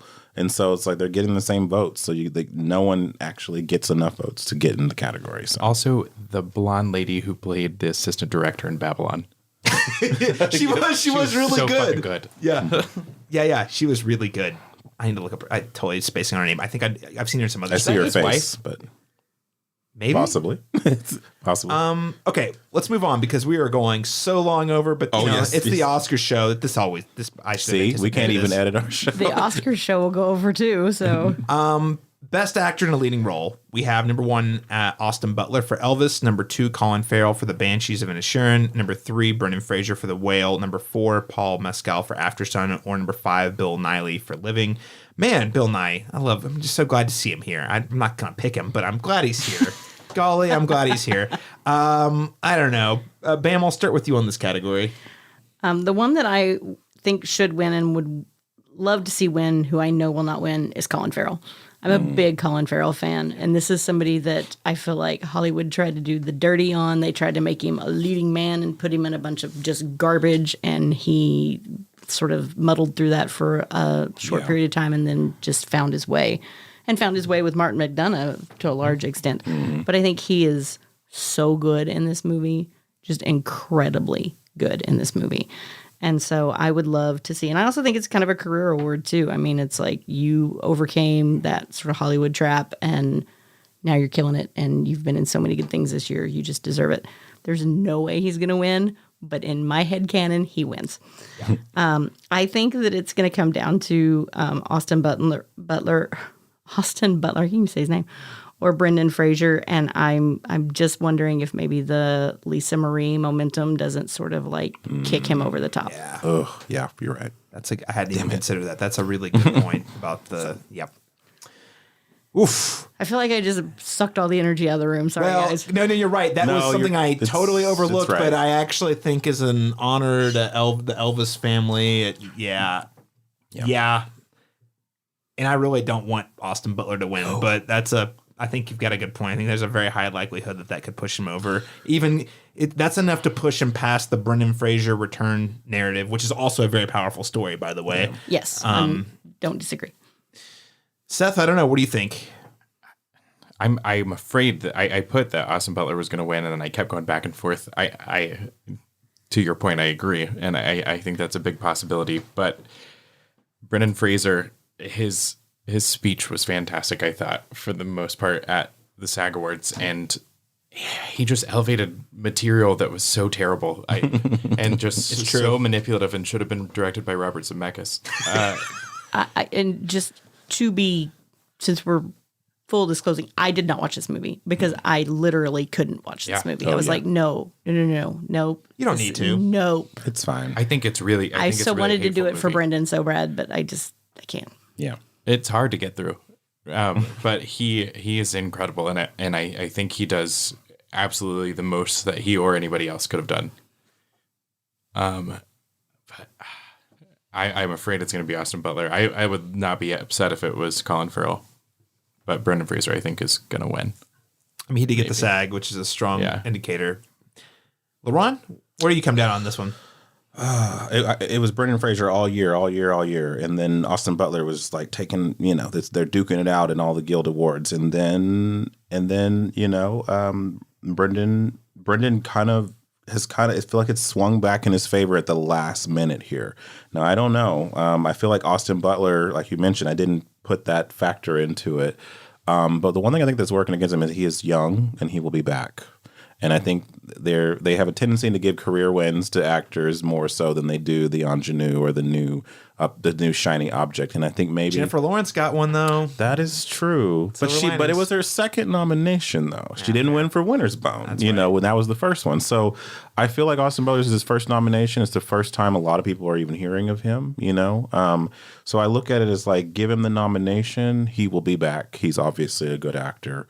I just want this to go to Brendan so badly for the story, what it would mean, let's bookend the year with all the goodwill going his way, going to Jamie Lee or Angela Bassett's way. Just let's make it the year of rewarding people who have been waiting in line for a very long time. I want to add to that, if I can. Historically, if you look at the Oscars, specifically the leading actor awards, you have people that come in like Jennifer Lawrence who win Best Actress, but that tends to happen more in the female category than it does in the male category. Because if you look at somebody like Timothée Chalamet losing to Gary Oldman or stuff like that, you really don't see the younger actors take it. Yeah. So Austin won the SAG, right? I mean, no, Brendan won the SAG. Brendan won the SAG, and he won the Critics' Choice, which isn't the same voting body, but it just influenced the narrative. It influences the story, So I mean, I think they're neck and neck. I think it's probably so close we don't even, Man, guys, I can't tell you. And again, I'm not saying Austin Butler was bad as Elvis. He did a great Elvis impression, but I feel like a lot of people have been doing that for decades. And yes, he nailed it. I agree. But Brendan Fraser had such in my opinion, a way more difficult task. He had to overcome a lot of mediocre material. But also, I'm with Bam. You're going to consider, do we really live in a world where people are seriously thinking about Austin Butler before Colin Farrell and the best year of his career? He gave 4 performances that were great this year. And it's not just like he did the same thing. Yes, we are living in that world. Oh, it's terrible. Because it's not like he just did the same thing in 4 movies. He did 4 wildly different performances in different genres and hit home runs with every one of them. And he's just been so overlooked for so long. He's put in the work. I really want Colin Farrell to win. That said, official prediction, because of the SAG, I'll go Brendan Fraser. I would like to say I'm also just happy that After Sun, my number 2 favorite movie of the year, got a nomination in the form of Paul Mescal. That made me very happy to hear his name called. Just a shout out to him. All right, let's move on to our penultimate category for the night. That's right, ladies and gentlemen, we are not doing the shorts categories because I don't know that any of us have seen enough of those to make informed decisions. So we're skipping those. I saw My Year of Dicks. You did? Just the name of the title, and it is on Hulu right now, and it is incredible. So definitely check it out. But that's the only one I've seen of the best title I'm at the so Oscars. Best actress in a leading role, our 19th category. Number 1, Cate Blanchett for Tar. Number 2, Ana de Armas for Blonde. Number 3, surprisingly, Andrea Riseborough for To Leslie. Number 4, Michelle Williams for The Fabelmans. Number 5, Michelle Yeoh for Everything Everywhere All at Once. Laron Chapman. You want to talk about chaos? Yeah. It's the best actress category this year. There is no Viola Davis. There is no Danielle Deadwyler, who I believe actually gave the most heart-wrenching, soul-bearing performance of the year in a movie that wasn't seen by many people, admittedly. But all the same, whatever, she's not here. I thought she was a lock for a nomination, not the win. Cate Blanchett, look, she's Cate Blanchett. She's going to be spectacular in everything that she does. She's spectacular here. She's like Tom Brady in this movie. But she doesn't need it. She doesn't want it. Don't give her a 3rd Oscar. She's literally saying, give it to Michelle Yeoh. And that's what I want to see, is Michelle Yeoh, who I think is deserving and also would be a historic win for Asian actresses in the best actress category. Would love to see that historic win go to her, because when are we going to come back around to that again? It might be 20 more years from now. We have an opportunity to do it, and it would not be, a pity award. It would not be pandering. It would be deserving. she gave an incredible performance. I would love to see her win this. Michelle Williams is on my list of actors who should be getting an Oscar at some point in her career. I don't want her to get it for The Fabelmans. And, and I think she should be in supporting. And if she was in supporting, she probably would win. But she decided to campaign as lead, and so she will lose. And so I don't know. Ana de Armas, I hated Blonde with a fiery passion. But she was honestly the best part of it. So I can't. Every other part was bad. I can't fault her for that. I say she was good in a otherwise bad movie, and because I really, really, really don't like that movie, it taints my feeling of the overall experience in general. So I can't. I don't want to get too arrogant here, but I feel like there's a high probability she's going to be back. Oh yeah, she'll be fine. Yeah, she's fine. I think I would have swapped her out for a Viola or a Danielle. That's the one I would take out here. The Andrea Riseborough story I actually like. I was upset on the day, but I went back and watched To Leslie, and I actually think she's incredible in it. And she's always been great. She's a great chameleon actress. She's been good for a long time. So it's nice to see her get some love in the last minute. I just wish it wasn't necessarily this year, but whatever. C'est la vie, here we are. But I think that Michelle Yeoh will win this. I think the momentum's in her favor now. I thought Cate Blanchett was a lock all season, but after winning the SAG and the love that you saw in that room, everybody dedicating their awards to Michelle Yeoh, I think that sentiment's going to carry her into the love for everything everywhere at once, and I would be so happy to see her win. It would be historic, for sure. Literally, it would be historic. Brandy, what's your take here? It's time, Simba. You're going to hear my dark Lay it out spiel. there. Oh, lay it out. Lay it out here. I got to tell you. First of all, I think Michelle Yeoh is good. Yeoh or Yeoh, I don't know which one. Yeoh. She's like, I say Michelle, you say Yeoh. Michelle Yeoh is going to win, and she deserves to win. She deserves all the love in the world. Cate Blanchett was incredible in this movie. She was definitely the best part of Tar. She was almost too good in Tar. And I will tell you why I hate this movie, and also why I hate that her performance was so good that she made me like her performance. If you Google, so put into a Google search field Lydia Tarr, the first thing it will say is a real person. Like, she literally made people believe that this person was a real person. That's how good her performance was that people believe that this is a real person. I did think it was a biopic. I thought it was a biopic. They think it's a biopic. The problem with that is that Lydia Tarr doesn't exist, not as a person, but as an entity in the universe. Mm-hmm. When they're giving that big spiel at the beginning where they're talking about all of her accolades and things like that, they list about 5. At one point, she lists about 5 female conductors in classical music. And again, I cover classical music along with film.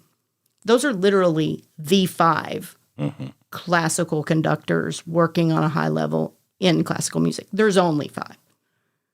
They talk about her winning the EGOT.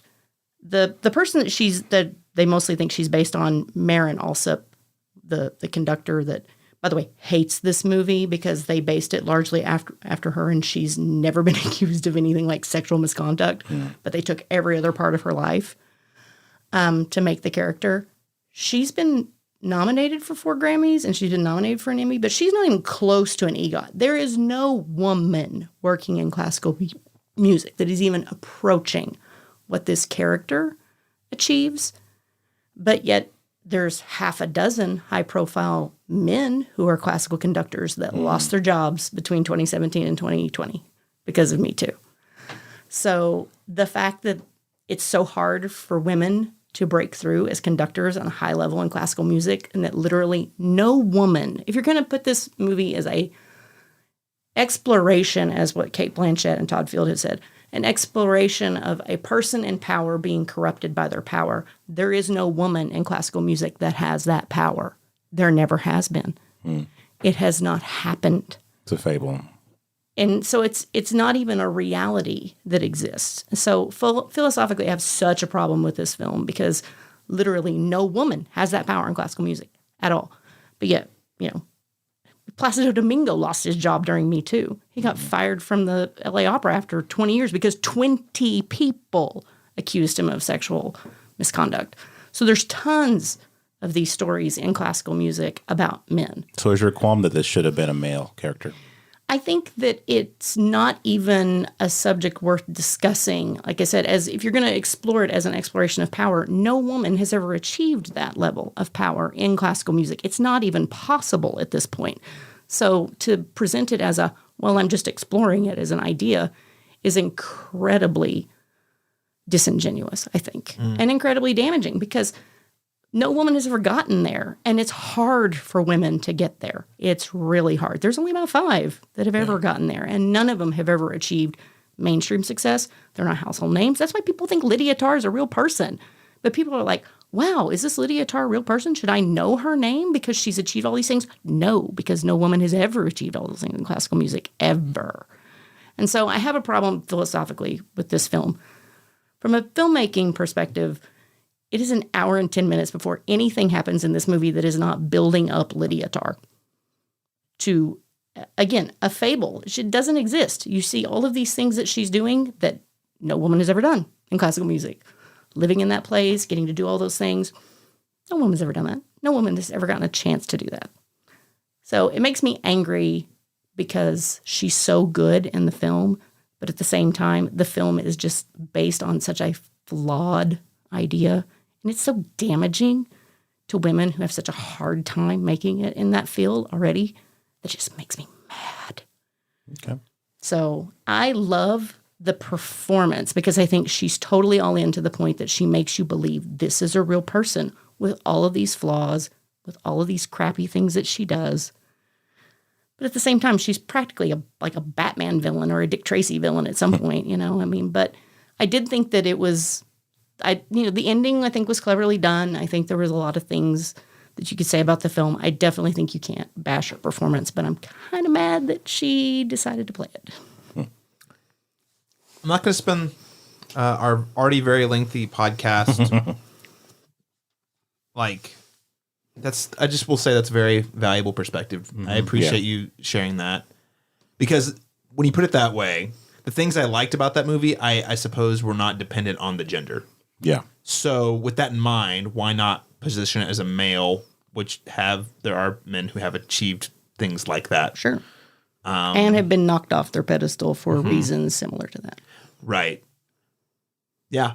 That's all I'll say. I have a lot of thoughts. I like the themes. I like the ideas. Yeah. I like that's what I chewed on the most that's what I took away. But I obviously I can't speak to that perspective, and you hearing it from you and how passionate you are about it, I can see how that could set a precedent for the way people perceive women in certain fields. And so to that extent, yeah, I can imagine it wouldn't be good. As a film, I like it as a think piece about power structures and how that it could be damaging to different people. But I don't know if this is going to, I am walking on eggshells and I might get in trouble for this. So my reaction before I saw the movie, because Laron saw it before me. Yeah. And he started describing the themes, the exploration of power and how it corrupts and cancel culture. And I said, so is this like about J.K. Rowling? And especially because that's the stuff that interested me the most, right? Yeah. So hearing that perspective that you lay out, which I think is incredibly valid and really, I'm going to be thinking about that for a while. So I wonder if either you make it a man instead or you apply it to actual people who are actually abusing the power of their platforms. But then with the latter, it's almost too timely, right? Yeah. Like it's almost like, this is too close to home. Kind of get it what she said, but not at the same extent. Right, because it's fictional, right? Yeah. So a lot of food for thought. Thank you. I appreciate that. So I love the performance. That's the part that gets to me, is that it is such a good performance that it almost plays into the problems that I have with the film. But I don't want to take anything away from Michelle Yeoh because, oh my gosh, what a performance! Yeah. I mean, of a character that works on so many levels in terms of just never having gotten what she feels like she wanted to out of life, never having gotten that validation from her father, never having gotten never having appreciated the relationships that she did have. But then also just playing a badass action hero. Yeah. Yeah. Have you seen the speech where she that went viral really early in the whole like awards circuit, where she was talking about how when she got the script for it, she's like, oh my gosh, finally a role that's going to utilize every skill I've been sharpening my entire life. Yeah. And she hit like home runs every time. When she's the Swiss Army knife in the Swiss Army Man Guys movies. Yeah. Oh, wow. You're welcome. Bam. Wow. Bam. Bam. Lots of puns here. Okay. Did Seth get to weigh in? No, I was going to say, Sorry. Seth. Sorry, Seth. what's your No, take here? don't. I never even thought of it that way. Opening my eyes. I'm mad at this category too. My two favorite, the two people I would decide between aren't even nominated. So I think that Danielle Deadwyler should have been here. I also really liked Margot Robbie. There's a scene at the beginning of Babylon where she's on set for the first time, and it's just so fucking With the incredible. tear. Yeah. The tears, the crying on cue. Yeah, that's so good. That's so She actually had to act as an actor doing that. Yeah. That's just so impressive. I thought she was the most charismatic performance of the entire year. I would have probably given this to her, Danielle Deadwyler. I think Seth should be leading the campaign for Babylon. I don't even love it. because I have not given that movie any serious consideration to watch after I just disliked the trailer actively. But Seth is really selling it to me, not in terms of like, will I love this movie, but will I appreciate certain parts of it that are excellent. I think for a good half of it, you will. Yeah. And there's even elements in the half that doesn't work that are really powerful. That's the thing. That's the tragedy of Babylon. It's like so much of it is. It just dropped on great. Prime, so it's free if you have Prime. You can watch it. Because it wasn't making any money in theaters. appreciate I do Seth. think Michelle Yeoh should win out of these nominees, but I think Cate Blanchett's going to win. Because if you look, every year we have something like the Chadwick Boseman thing where You're right. They built a whole ceremony around Yeah. him winning, and he lost. and so I think that's this year, and I think Cate Blanchett's going to win. That's right. The one time they put the best actors, the closing category, clearly to give it to the actor who is no longer alive. Yeah, maybe take a fucking look if you're going to do something like that. Yeah. Maybe it's it not just- moral, but Just comes across as so cringe. yeah. And the actor who won wasn't even there because of COVID. It made it worse. It was worse than La La Land. Oh man, Oh, no. Oh, it fiasco. was terrible. You got to do better than that if you want to win the ratings with the cool kids.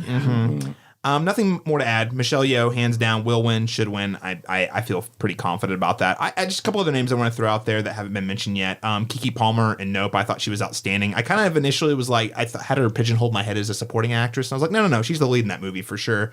Also, Mia Goth and Pearl. Again, not an Academy Award type.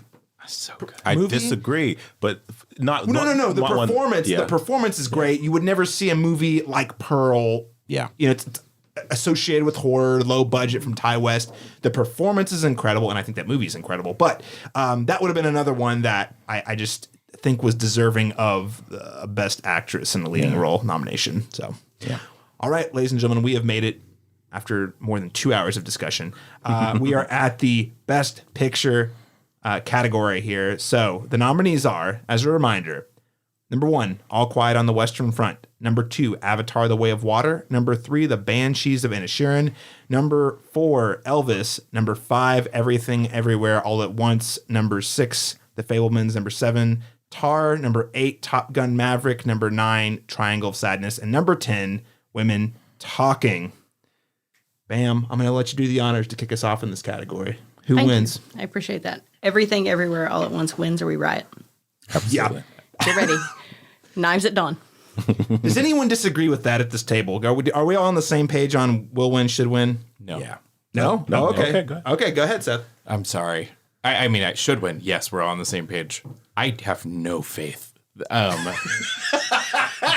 I'm serious. If you look at the past since La La Land, everything that's always going to win never wins except for Nomadland. Last year, The Power of the Dog didn't win. Parasite ended up winning. Fucking Green Book won. I don't trust it, and I think that Parasite was a sweep, though. at the end, but not like for the nobody expected it to actually win Best Picture. Point on the gold statuette where the Academy hurt you. Look With at the Green Book, nomination. it's the everywhere. Green Book part. Right here. I don't want to watch a sequel to Driving Miss Daisy. Listen, what's ironic, and we failed to mention, the Academy is a weird one because the year before Green Book won was Moonlight, if I'm not mistaken, right? Yeah. So it goes from Moonlight, very progressive. It's like, we moved. No, the year before was Shape of Water. Was it Shape of Water? Or 2 years before? Right. It was okay. Thank you. Important correction there. But again, you're saying progress. 10 years back. Yeah. 10 step backwards. Yeah. I don't know what's gonna win. I want it to be Everything Everywhere, and maybe I'm crazy, but even Coda winning, Yeah. I think there's 4 movies in my head that I could see winning, and it's All Quiet, besides Everything Everywhere, which is chaotic because that's literally 5 movies that could win. And I think Pantries has a small chance. I think Top Gun, and I also think Women Talking. I mean, it's a preferential ballot. That would be right? hilarious. Like it be could the be best so many upset. people's number 3 that it could end up. I mean, not to go into specifics, but look at what happened this year in some of our categories that we voted on. Right, like somebody got second that had less first place votes. So for context, listeners, the Oklahoma Film Critics Circle, most disappointing film was Babylon, right? We had it was number 2. It was ranked in it was like a runner-up most disappointing film. That's what it was. But it was also in the top 10 films because of the way our preferential balloting. Some people loved that movie. Some people really hated that movie. So it was both the runner-up for most disappointing and also, I think, number 6 or 7. Well, and the way that Best Actress panned out. Yeah. But I gotta say, I counted the votes this year, and it's a lot of fun. yeah, It's chaos. I can imagine. So I have no idea what's going to win. I don't want it. I don't want it to be like 3 movies, and I don't really care. I want it to be Everything Everywhere, but I have no faith in the Academy. Well, and maybe that's the biggest indictment you could have of how the ratings of the Oscars, right? I mean, I know I talk about, the 4-hour ceremony or the whatever, but maybe it's just that people don't feel like they can trust the Academy to actually give the award to what, at this point, I would think there would almost be a consensus of what we all agree is the best film. What most people say. Right. And it's an incredibly popular film, too. I don't want to diminish the fact that if you're talking about, giving awards or showcasing popular movies, it was an incredibly popular film. And so it was the best film box office wise that A24 has ever released. I mean, so I think maybe that's a problem. I mean, maybe people see there's a credibility problem with the Academy of, maybe we can't trust the Academy to actually give awards to the films that or the people that we all agree ought to get them. it's tough. I could see Dark Horse, like the Fable, like to your point, the preferential balloting, the Fablemans comes in because it's like everyone's number 3 movie. Number 2 or 3. Yeah. That said, I'm betting on Everything Everywhere at Once. It's my pick, and I do think the narrative and the way it's sweeping all of the Guild Awards tends to give me confidence that it's going to take it this year. I think it is a Parasite type sweep this year. So. That said, guys, we have to mention here, I mean, there was a very critical choice left out of this category because we can all agree that the year 2022 was the year of Morbius, and it was nowhere to be found in Best Picture category. I think this is a crime. I think it's a crime that it's been mentioned in this podcast. Wow. I left it out of our top 5 films of 2022 podcast. I had to work it in here somewhere. But no, in all seriousness, I would have loved to have seen RRR in here. I would have loved to have seen Pinocchio, and I would have loved to have seen Glass Onion. Probably would have swapped out the Fablemans and Elvis and maybe Triangle if you had to really twist my arm for those. Yeah. I just squeezed a Woman King in here as well. Mm-hmm. But, I think, of all those categories, I think everything ever. I think if a couple months ago I would have said it's going to go to the Fablemans and it's going to bore me to tears I like the movie and I don't want to, shit on the movie because I do like the film. It's just a boring choice for the it doesn't say anything about the culture to me. I like the Best Picture film to speak to what everyone was talking about that year, what was striking a chord, and I don't think The Fabelmans is that movie. I think it's a safe choice. In some ways, I don't think it is for the general populace, but it would, I think, strike a chord with the Academy because there were a lot of movies about the love of making movies this year, and Fabelmans is the Spielberg version. I'm not saying it should win. Yeah. I'm just saying the Academy does have a habit of getting a little insulated and really love voting for loving movies. So Yeah, they love movies about movies because they make movies. I mean, that's kind of a thing that and I think that's why when you talk about the La La Land Moonlight situation, I think that's why it was easy for everyone to believe that they would give it to La La Land. Yeah. And people were surprised that it was actually Moonlight because they have a reputation, right, of the love of icons that make movies, the love of loving movies, the love of making movies really speaks to them because they make movies, right? Right. Yeah. And I think that, I mean, it's, I feel like I said, a couple months ago, I would have said Everything Everywhere All at Once would not win this. I think it will now, just because when it won SAG Ensemble and, it seems to be now the momentum in all the favors. And to your point about last year, The Power of the Dog was overperformed at the Oscars with nominations. But to be fair, that is not as universally loved. Right. I loved it, but like it was not universally loved and beloved by as many different demographics and different artistic groups, even general public, as I think Everything Everywhere at Once. So I think that also is kind of working in its favor because it really just seems to be connecting with people you don't even think it would connect with, so. Mm-hmm. Well, ladies and gentlemen, the only way to find out is to tune into the Oscars this Sunday night. Ladies and gentlemen, we will find out who takes home the Little Gold Men. And whether or not I love all the winners, I will say this is probably the most excited I've been about an Oscars in a few years, just because I really love a lot of the movies nominated and a lot of the people nominated in these categories. So I'm looking forward to the show. And again, I think Jimmy Kimmel has potential to really poke a lot of fun at the Oscars and how bad it's been since he's last hosted. So we'll see. Well, we are out of time. We went way over, as tends to happen on the Oscars show.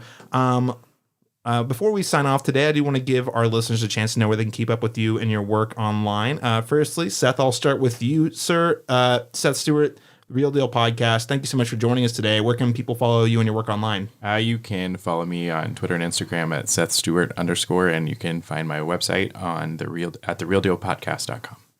All right. Brandy McDonnell, how about you? Well, Oklahoman.com is the Oklahoman website. You can find my work on there. And then I'm also on Twitter at BamOK. And I'm on Facebook, Brandy Bam McDonnell. All right. And of course, again, listeners, Oklahoman, if you're wanting to keep up with all the arts and entertainment news here in Oklahoma, she is basically the source of all of it at this point. I appreciate that. Laron Chapman, where can people follow you and your work online? I mean, if they see it necessary, they can follow me on Facebook under my name, Laron Chapman. They can follow all of my reviews on Letterboxd at black_Cine_man. And they can follow me on Instagram at Black Movie Magic OKC. And of course, you can follow me on Twitter, Instagram, and most importantly, Letterboxd, all at C Masters Talk. That is letter C Masters Talk. Or you can find more of my work over at thecinemetropolis.com. Thank you so much for each of you for joining us for this extra long Oscars prediction podcast. It's been a pleasure. I can't wait and to see the big night. And also, LeBron, you and I will be back here maybe with this group or others again next year, I'm sure. Absolutely.